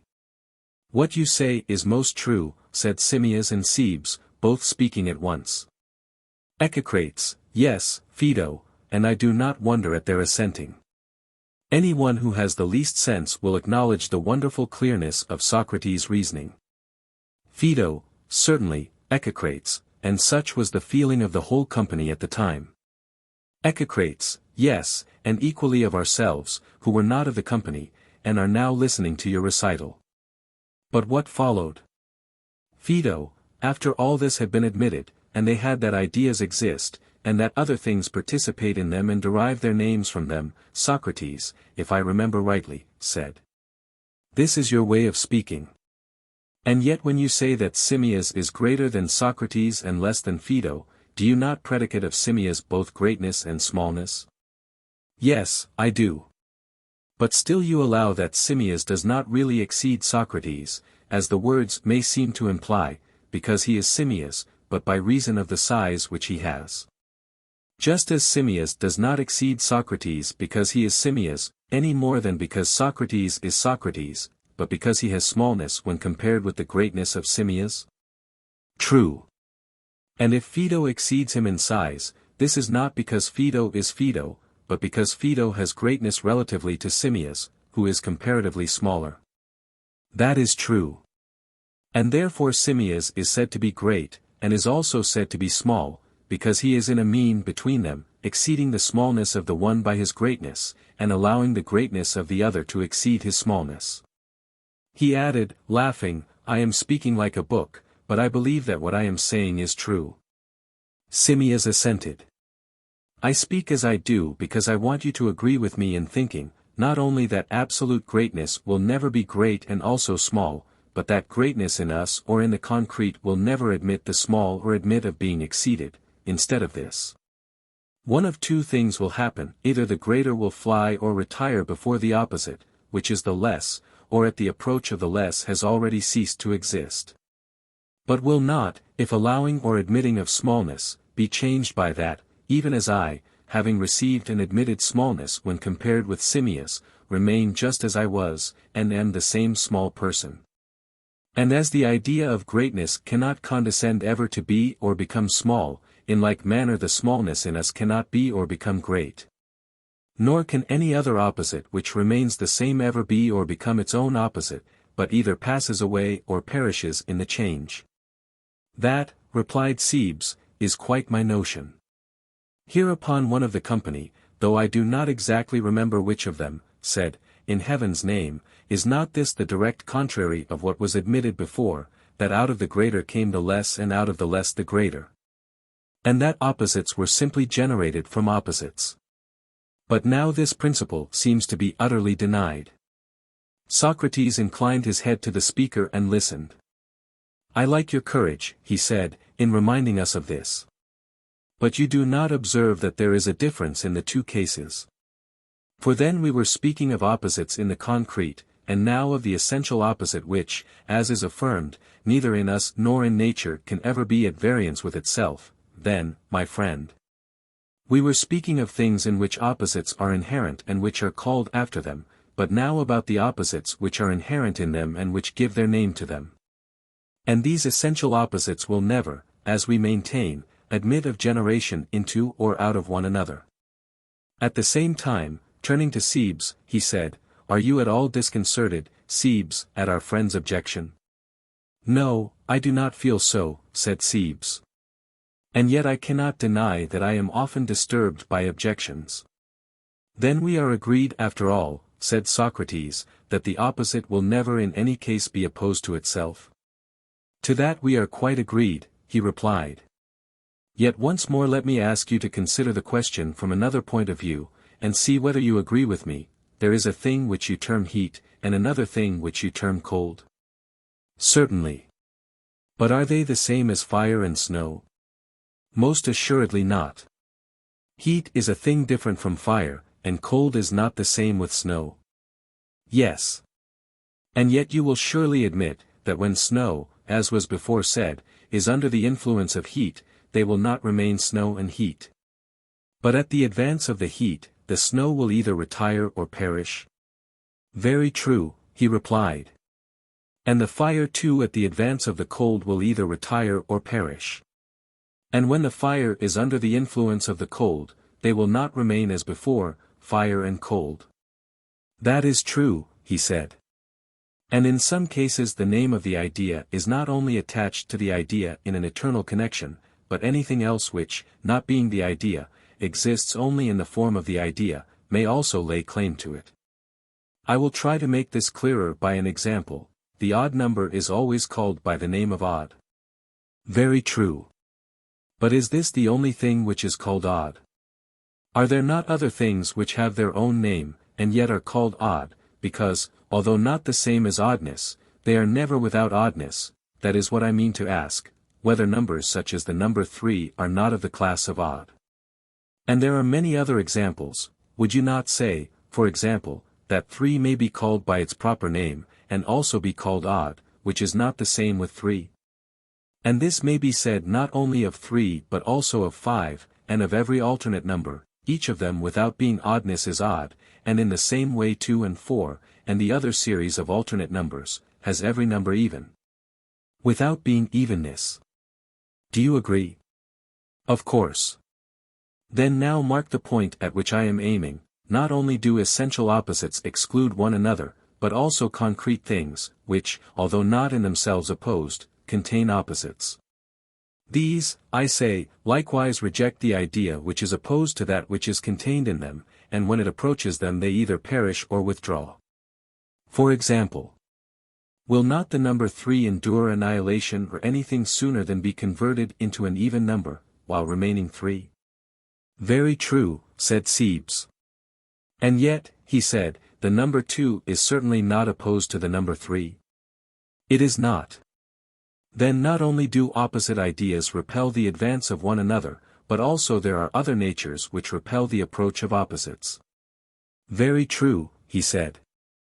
Suppose, he said, that we endeavor, if possible, to determine what these are. By all means. Are they not, Cebes, such as compel the things of which they have possession, not only to take their own form, but also the form of some opposite? What do you mean?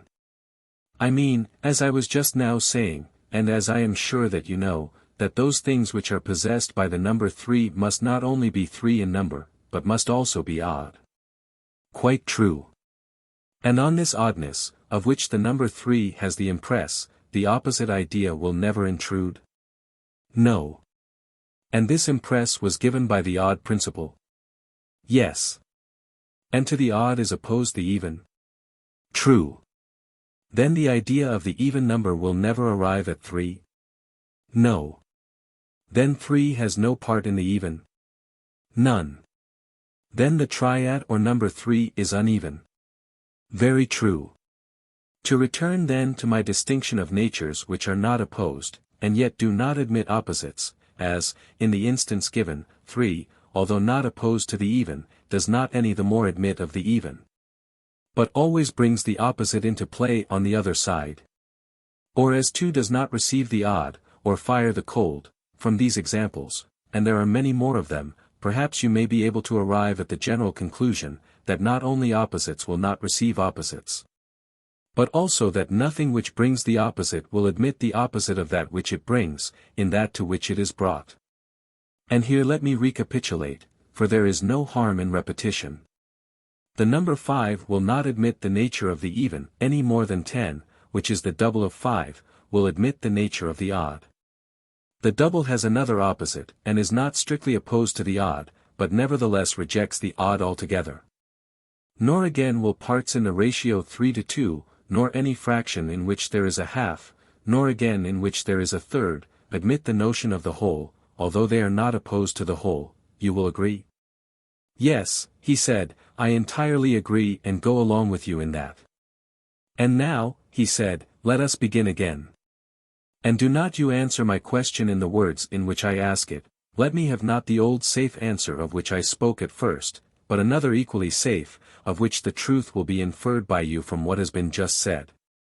I mean that if anyone asks you what that is, of which the inherence makes the body hot, you will reply not heat. This is what I call the safe and stupid answer, but fire, a far superior answer, which we are now in a condition to give.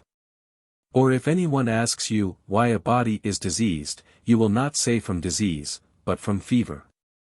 And instead of saying that oddness is the cause of odd numbers, you will say that the monad is the cause of them, and so of things in general, as I dare say that you will understand sufficiently without my adducing any further examples. Yes, he said, I quite understand you.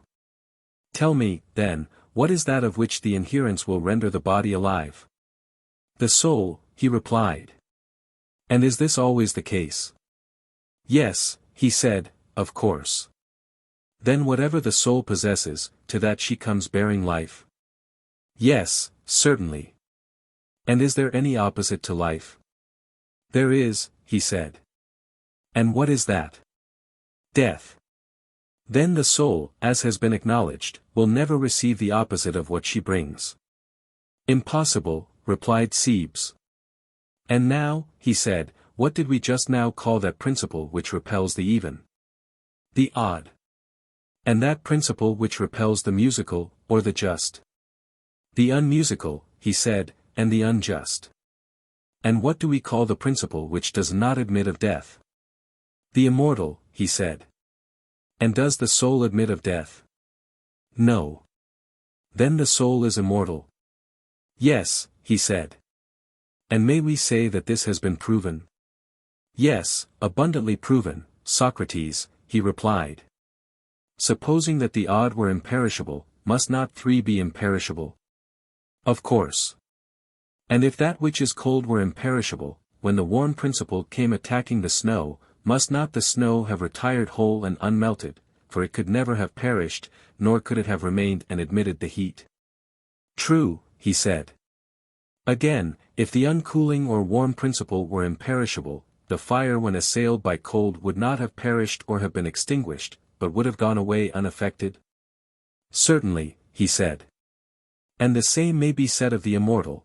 If the immortal is also imperishable, the soul when attacked by death cannot perish. For the preceding argument shows that the soul will not admit of death, or ever be dead, any more than three or the odd number will admit of the even, or fire or the heat in the fire, of the cold. Yet a person may say, but although the odd will not become even at the approach of the even, why may not the odd perish and the even take the place of the odd? Now to him who makes this objection, we cannot answer that the odd principle is imperishable. For this has not been acknowledged, but if this had been acknowledged, there would have been no difficulty in contending that at the approach of the even the odd principle and the number 3 took their departure. And the same argument would have held good of fire and heat and any other thing. Very true. And the same may be said of the immortal. If the immortal is also imperishable, then the soul will be imperishable as well as immortal. But if not, some other proof of her imperishableness will have to be given. No other proof is needed, he said, for if the immortal, being eternal, is liable to perish, then nothing is imperishable. Yes, replied Socrates, and yet all men will agree that God, and the essential form of life, and the immortal in general, will never perish. Yes, all men, he said, that is true, and what is more, gods, if I am not mistaken, as well as men. Seeing then that the immortal is indestructible, must not the soul, if she is immortal, be also imperishable? Most certainly. Then when death attacks a man, the mortal portion of him may be supposed to die, but the immortal retires at the approach of death and is preserved safe and sound. True. Then, Cebes, beyond question, the soul is immortal and imperishable, and our souls will truly exist in another world. I am convinced, Socrates, said Cebes, and have nothing more to object. But if my friend Simmias, or anyone else, has any further objection to make, he had better speak out, and not keep silence, since I do not know to what other season he can defer the discussion. If there is anything which he wants to say or to have said. But I have nothing more to say, replied Simmias, nor can I see any reason for doubt after what has been said. But I still feel and cannot help feeling uncertain in my own mind, when I think of the greatness of the subject and the feebleness of man. Yes, Simmias, replied Socrates, that is well said, and I may add that first principles, even if they appear certain, should be carefully considered.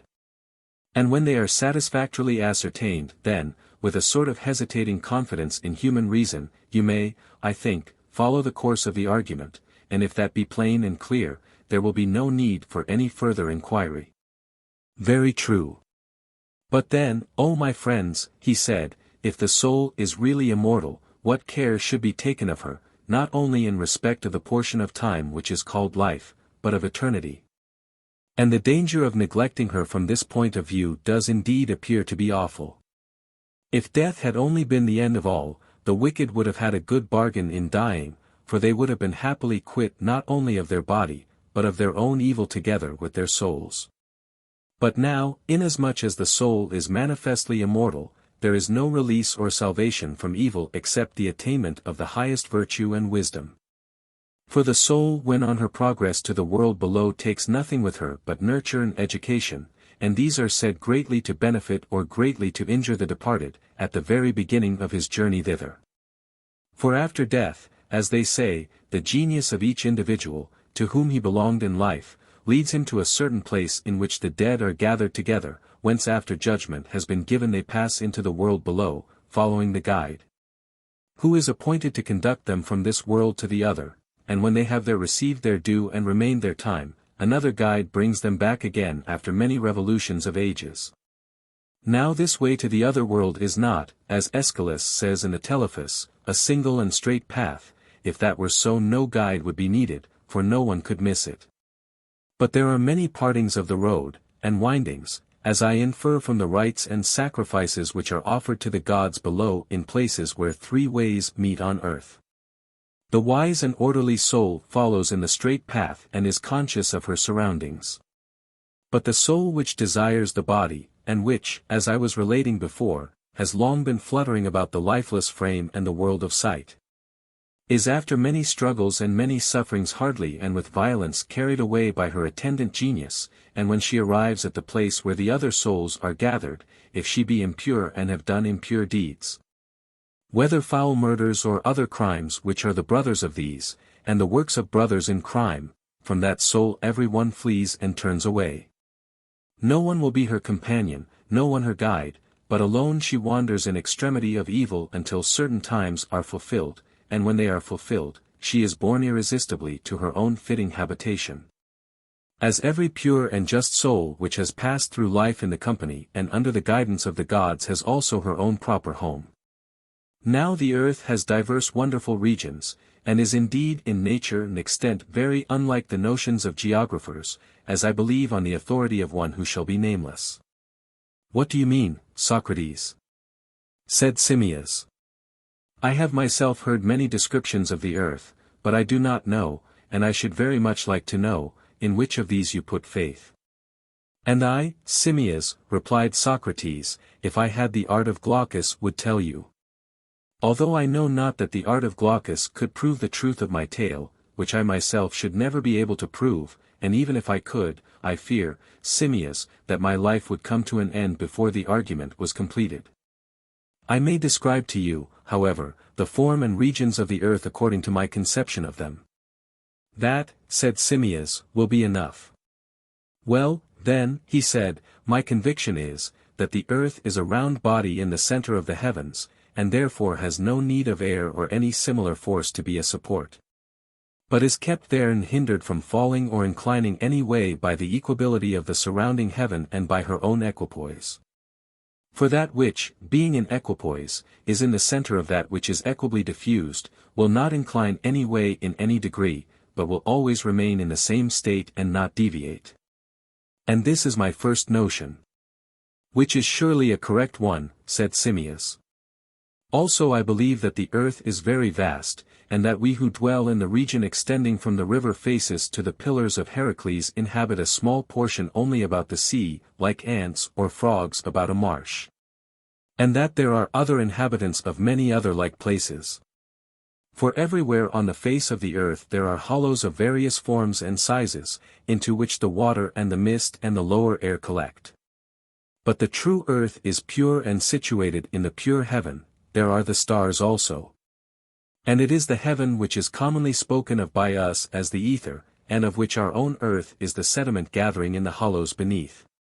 But we who live in these hollows are deceived into the notion that we are dwelling above on the surface of the earth. Which is just as if a creature who was at the bottom of the sea were to fancy that he was on the surface of the water, and that the sea was the heaven through which he saw the sun and the other stars. He having never come to the surface by reason of his feebleness and sluggishness, and having never lifted up his head and seen, nor ever heard from one who had seen, how much purer and fairer the world above is than his own. And such is exactly our case, for we are dwelling in a hollow of the earth, and fancy that we are on the surface, and the air we call the heaven, in which we imagine that the stars move. But the fact is, that owing to our feebleness and sluggishness we are prevented from reaching the surface of the air, for if any man could arrive at the exterior limit, or take the wings of a bird and come to the top, then like a fish who puts his head out of the water and sees this world, he would see a world beyond. And, if the nature of man could sustain the sight, he would acknowledge that this other world was the place of the true heaven and the true light and the true earth. For our earth, and the stones, and the entire region which surrounds us, are spoilt and corroded, as in the sea all things are corroded by the brine, neither is there any noble or perfect growth, but caverns only, and sand. And an endless slough of mud, and even the shore is not to be compared to the fairer sights of this world. And still less is this our world to be compared with the other. Of that upper earth which is under the heaven, I can tell you a charming tale, Simmias, which is well worth hearing. And we, Socrates, replied Simmias, shall be charmed to listen to you.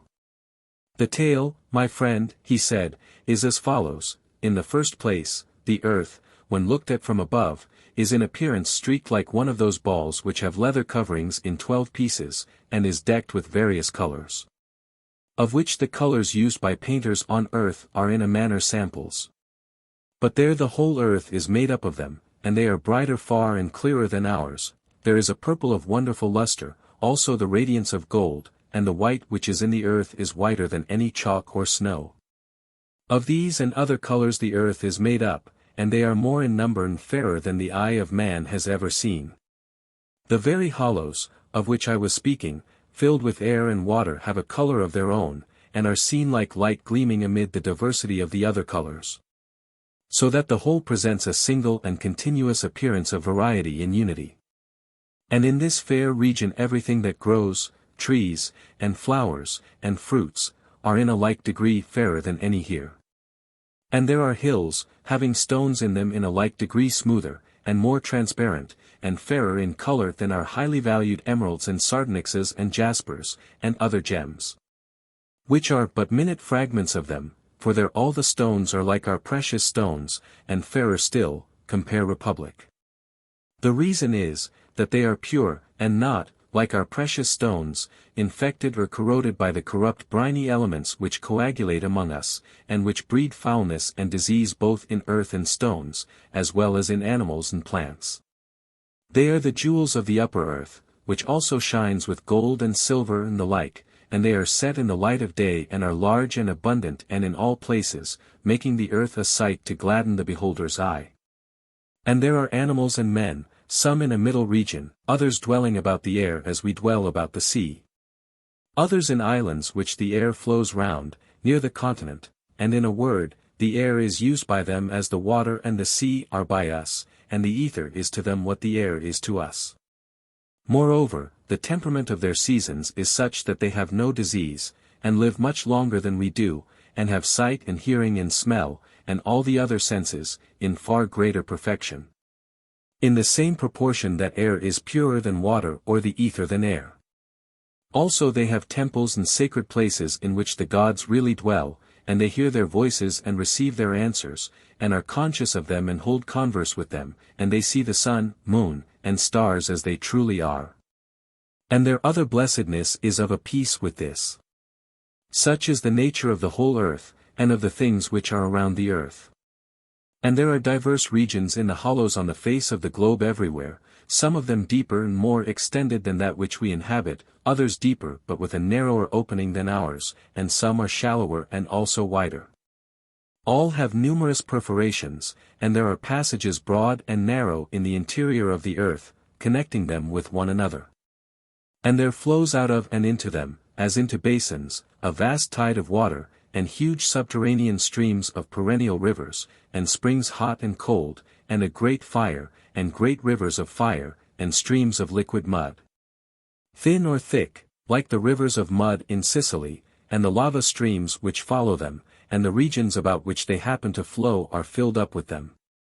And there is a swinging or seesaw in the interior of the earth which moves all this up and down, and is due to the following cause: there is a chasm which is the vastest of them all, and pierces right through the whole earth. This is that chasm which Homer describes in the words, "Far off, where is the inmost depth beneath the earth?" and which he in other places, and many other poets, have called Tartarus.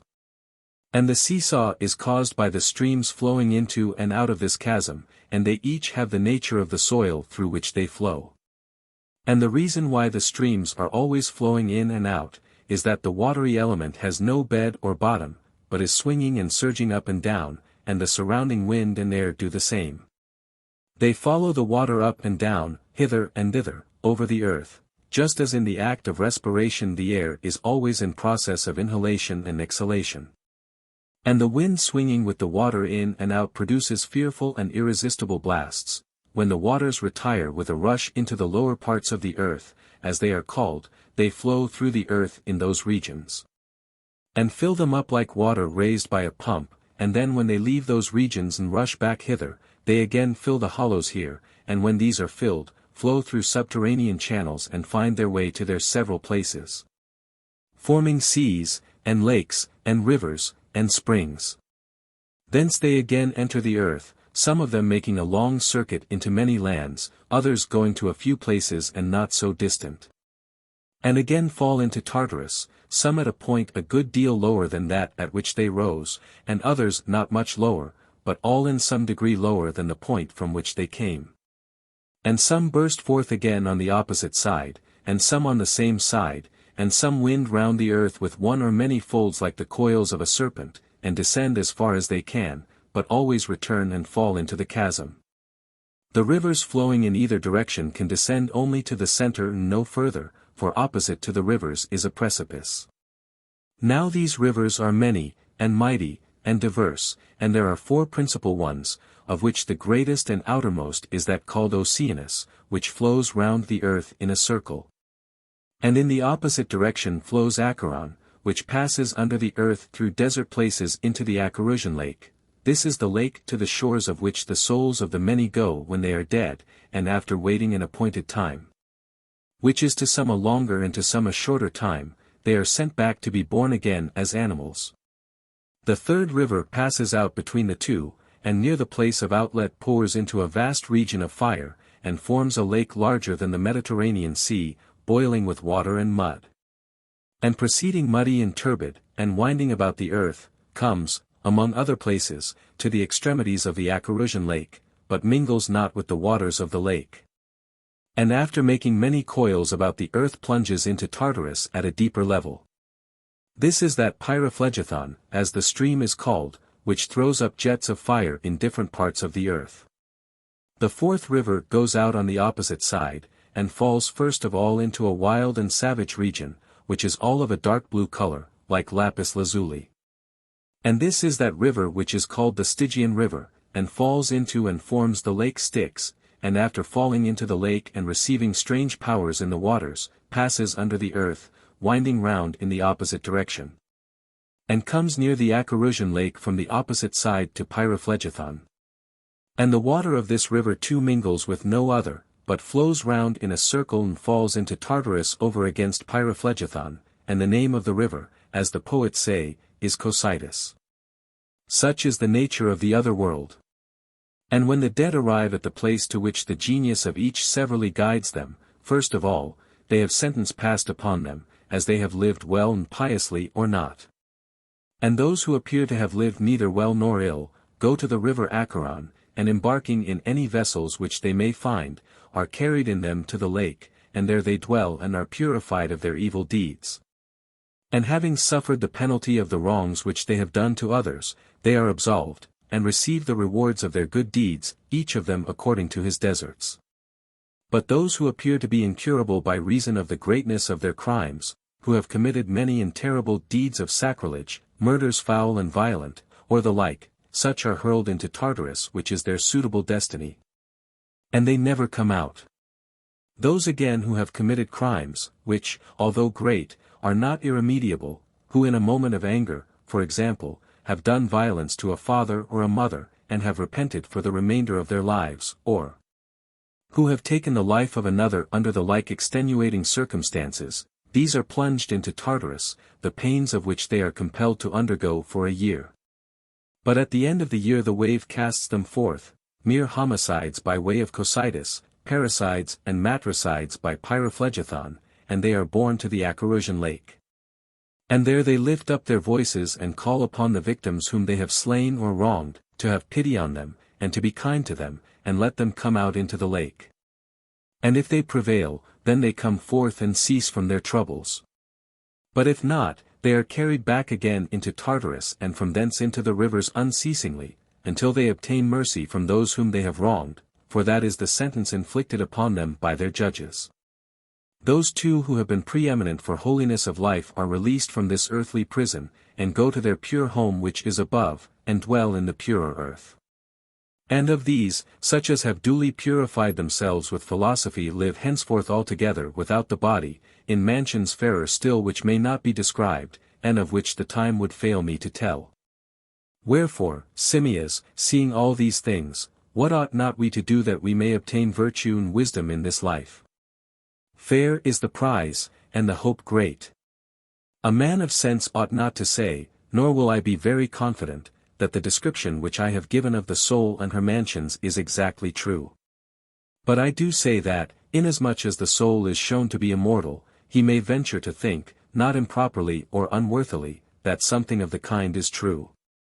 The venture is a glorious one, and he ought to comfort himself with words like these, which is the reason why I lengthen out the tale. Wherefore, I say, let a man be of good cheer about his soul, who having cast away the pleasures and ornaments of the body as alien to him and working harm rather than good, has sought after the pleasures of knowledge. And has arrayed the soul, not in some foreign attire, but in her own proper jewels, temperance, and justice, and courage, and nobility, and truth, in these adorned she is ready to go on her journey to the world below, when her hour comes. You, Simmias and Cebes, and all other men, will depart at some time or other. Me already, as the tragic poet would say, the voice of fate calls. Soon I must drink the poison. And I think that I had better repair to the bath first, in order that the women may not have the trouble of washing my body after I am dead. When he had done speaking, Crito said, And have you any commands for us, Socrates, anything to say about your children, or any other matter in which we can serve you? Nothing particular, Crito, he replied, only, as I have always told you, take care of yourselves, that is a service which you may be ever rendering to me and mine and to all of us, whether you promise to do so or not. But if you have no thought for yourselves, and care not to walk according to the rule which I have prescribed for you, not now for the first time, however much you may profess or promise at the moment, it will be of no avail. We will do our best, said Crito, and in what way shall we bury you? In any way that you like, but you must get hold of me, and take care that I do not run away from you. Then he turned to us, and added with a smile, I cannot make Crito believe that I am the same Socrates who have been talking and conducting the argument. He fancies that I am the other Socrates whom he will soon see, a dead body, and he asks, how shall he bury me? And though I have spoken many words in the endeavor to show that when I have drunk the poison I shall leave you and go to the joys of the blessed, these words of mine, with which I was comforting you and myself, have had, as I perceive, no effect upon Crito. And therefore I want you to be surety for me to him now, as at the trial he was surety to the judges for me, but let the promise be of another sort. For he was surety for me to the judges that I would remain, and you must be my surety to him that I shall not remain, but go away and depart, and then he will suffer less at my death, and not be grieved when he sees my body being burned or buried. I would not have him sorrow at my hard lot, or say at the burial, thus we lay out Socrates, or, thus we follow him to the grave or bury him, for false words are not only evil in themselves, but they infect the soul with evil. Be of good cheer, then, my dear Crito, and say that you are burying my body only, and do with that whatever is usual, and what you think best. When he had spoken these words, he arose and went into a chamber to bathe. Crito followed him and told us to wait. So we remained behind, talking and thinking of the subject of discourse, and also of the greatness of our sorrow. He was like a father of whom we were being bereaved, and we were about to pass the rest of our lives as orphans. When he had taken the bath his children were brought to him, he had 2 young sons and an elder one. And the women of his family also came, and he talked to them and gave them a few directions in the presence of Crito, then he dismissed them and returned to us. Now the hour of sunset was near, for a good deal of time had passed while he was within. When he came out, he sat down with us again after his bath, but not much was said. Soon the jailer, who was the servant of the 11, entered and stood by him, saying, "To you, Socrates, whom I know to be the noblest and gentlest and best of all who ever came to this place, I will not impute the angry feelings of other men, who rage and swear at me, when, in obedience to the authorities, I bid them drink the poison. Indeed, I am sure that you will not be angry with me. For others, as you are aware, and not I, are to blame. And so fare you well, and try to bear lightly what must needs be, you know my errand." Then bursting into tears he turned away and went out. Socrates looked at him and said, "I return your good wishes, and will do as you bid." Then turning to us, he said, "How charming the man is, since I have been in prison he has always been coming to see me, and at times he would talk to me, and was as good to me as could be, and now see how generously he sorrows on my account. We must do as he says, Crito, and therefore let the cup be brought, if the poison is prepared, if not, let the attendant prepare some." "Yet," said Crito, "the sun is still upon the hilltops, and I know that many a one has taken the draught late, and after the announcement has been made to him, he has eaten and drunk, and enjoyed the society of his beloved. Do not hurry, there is time enough."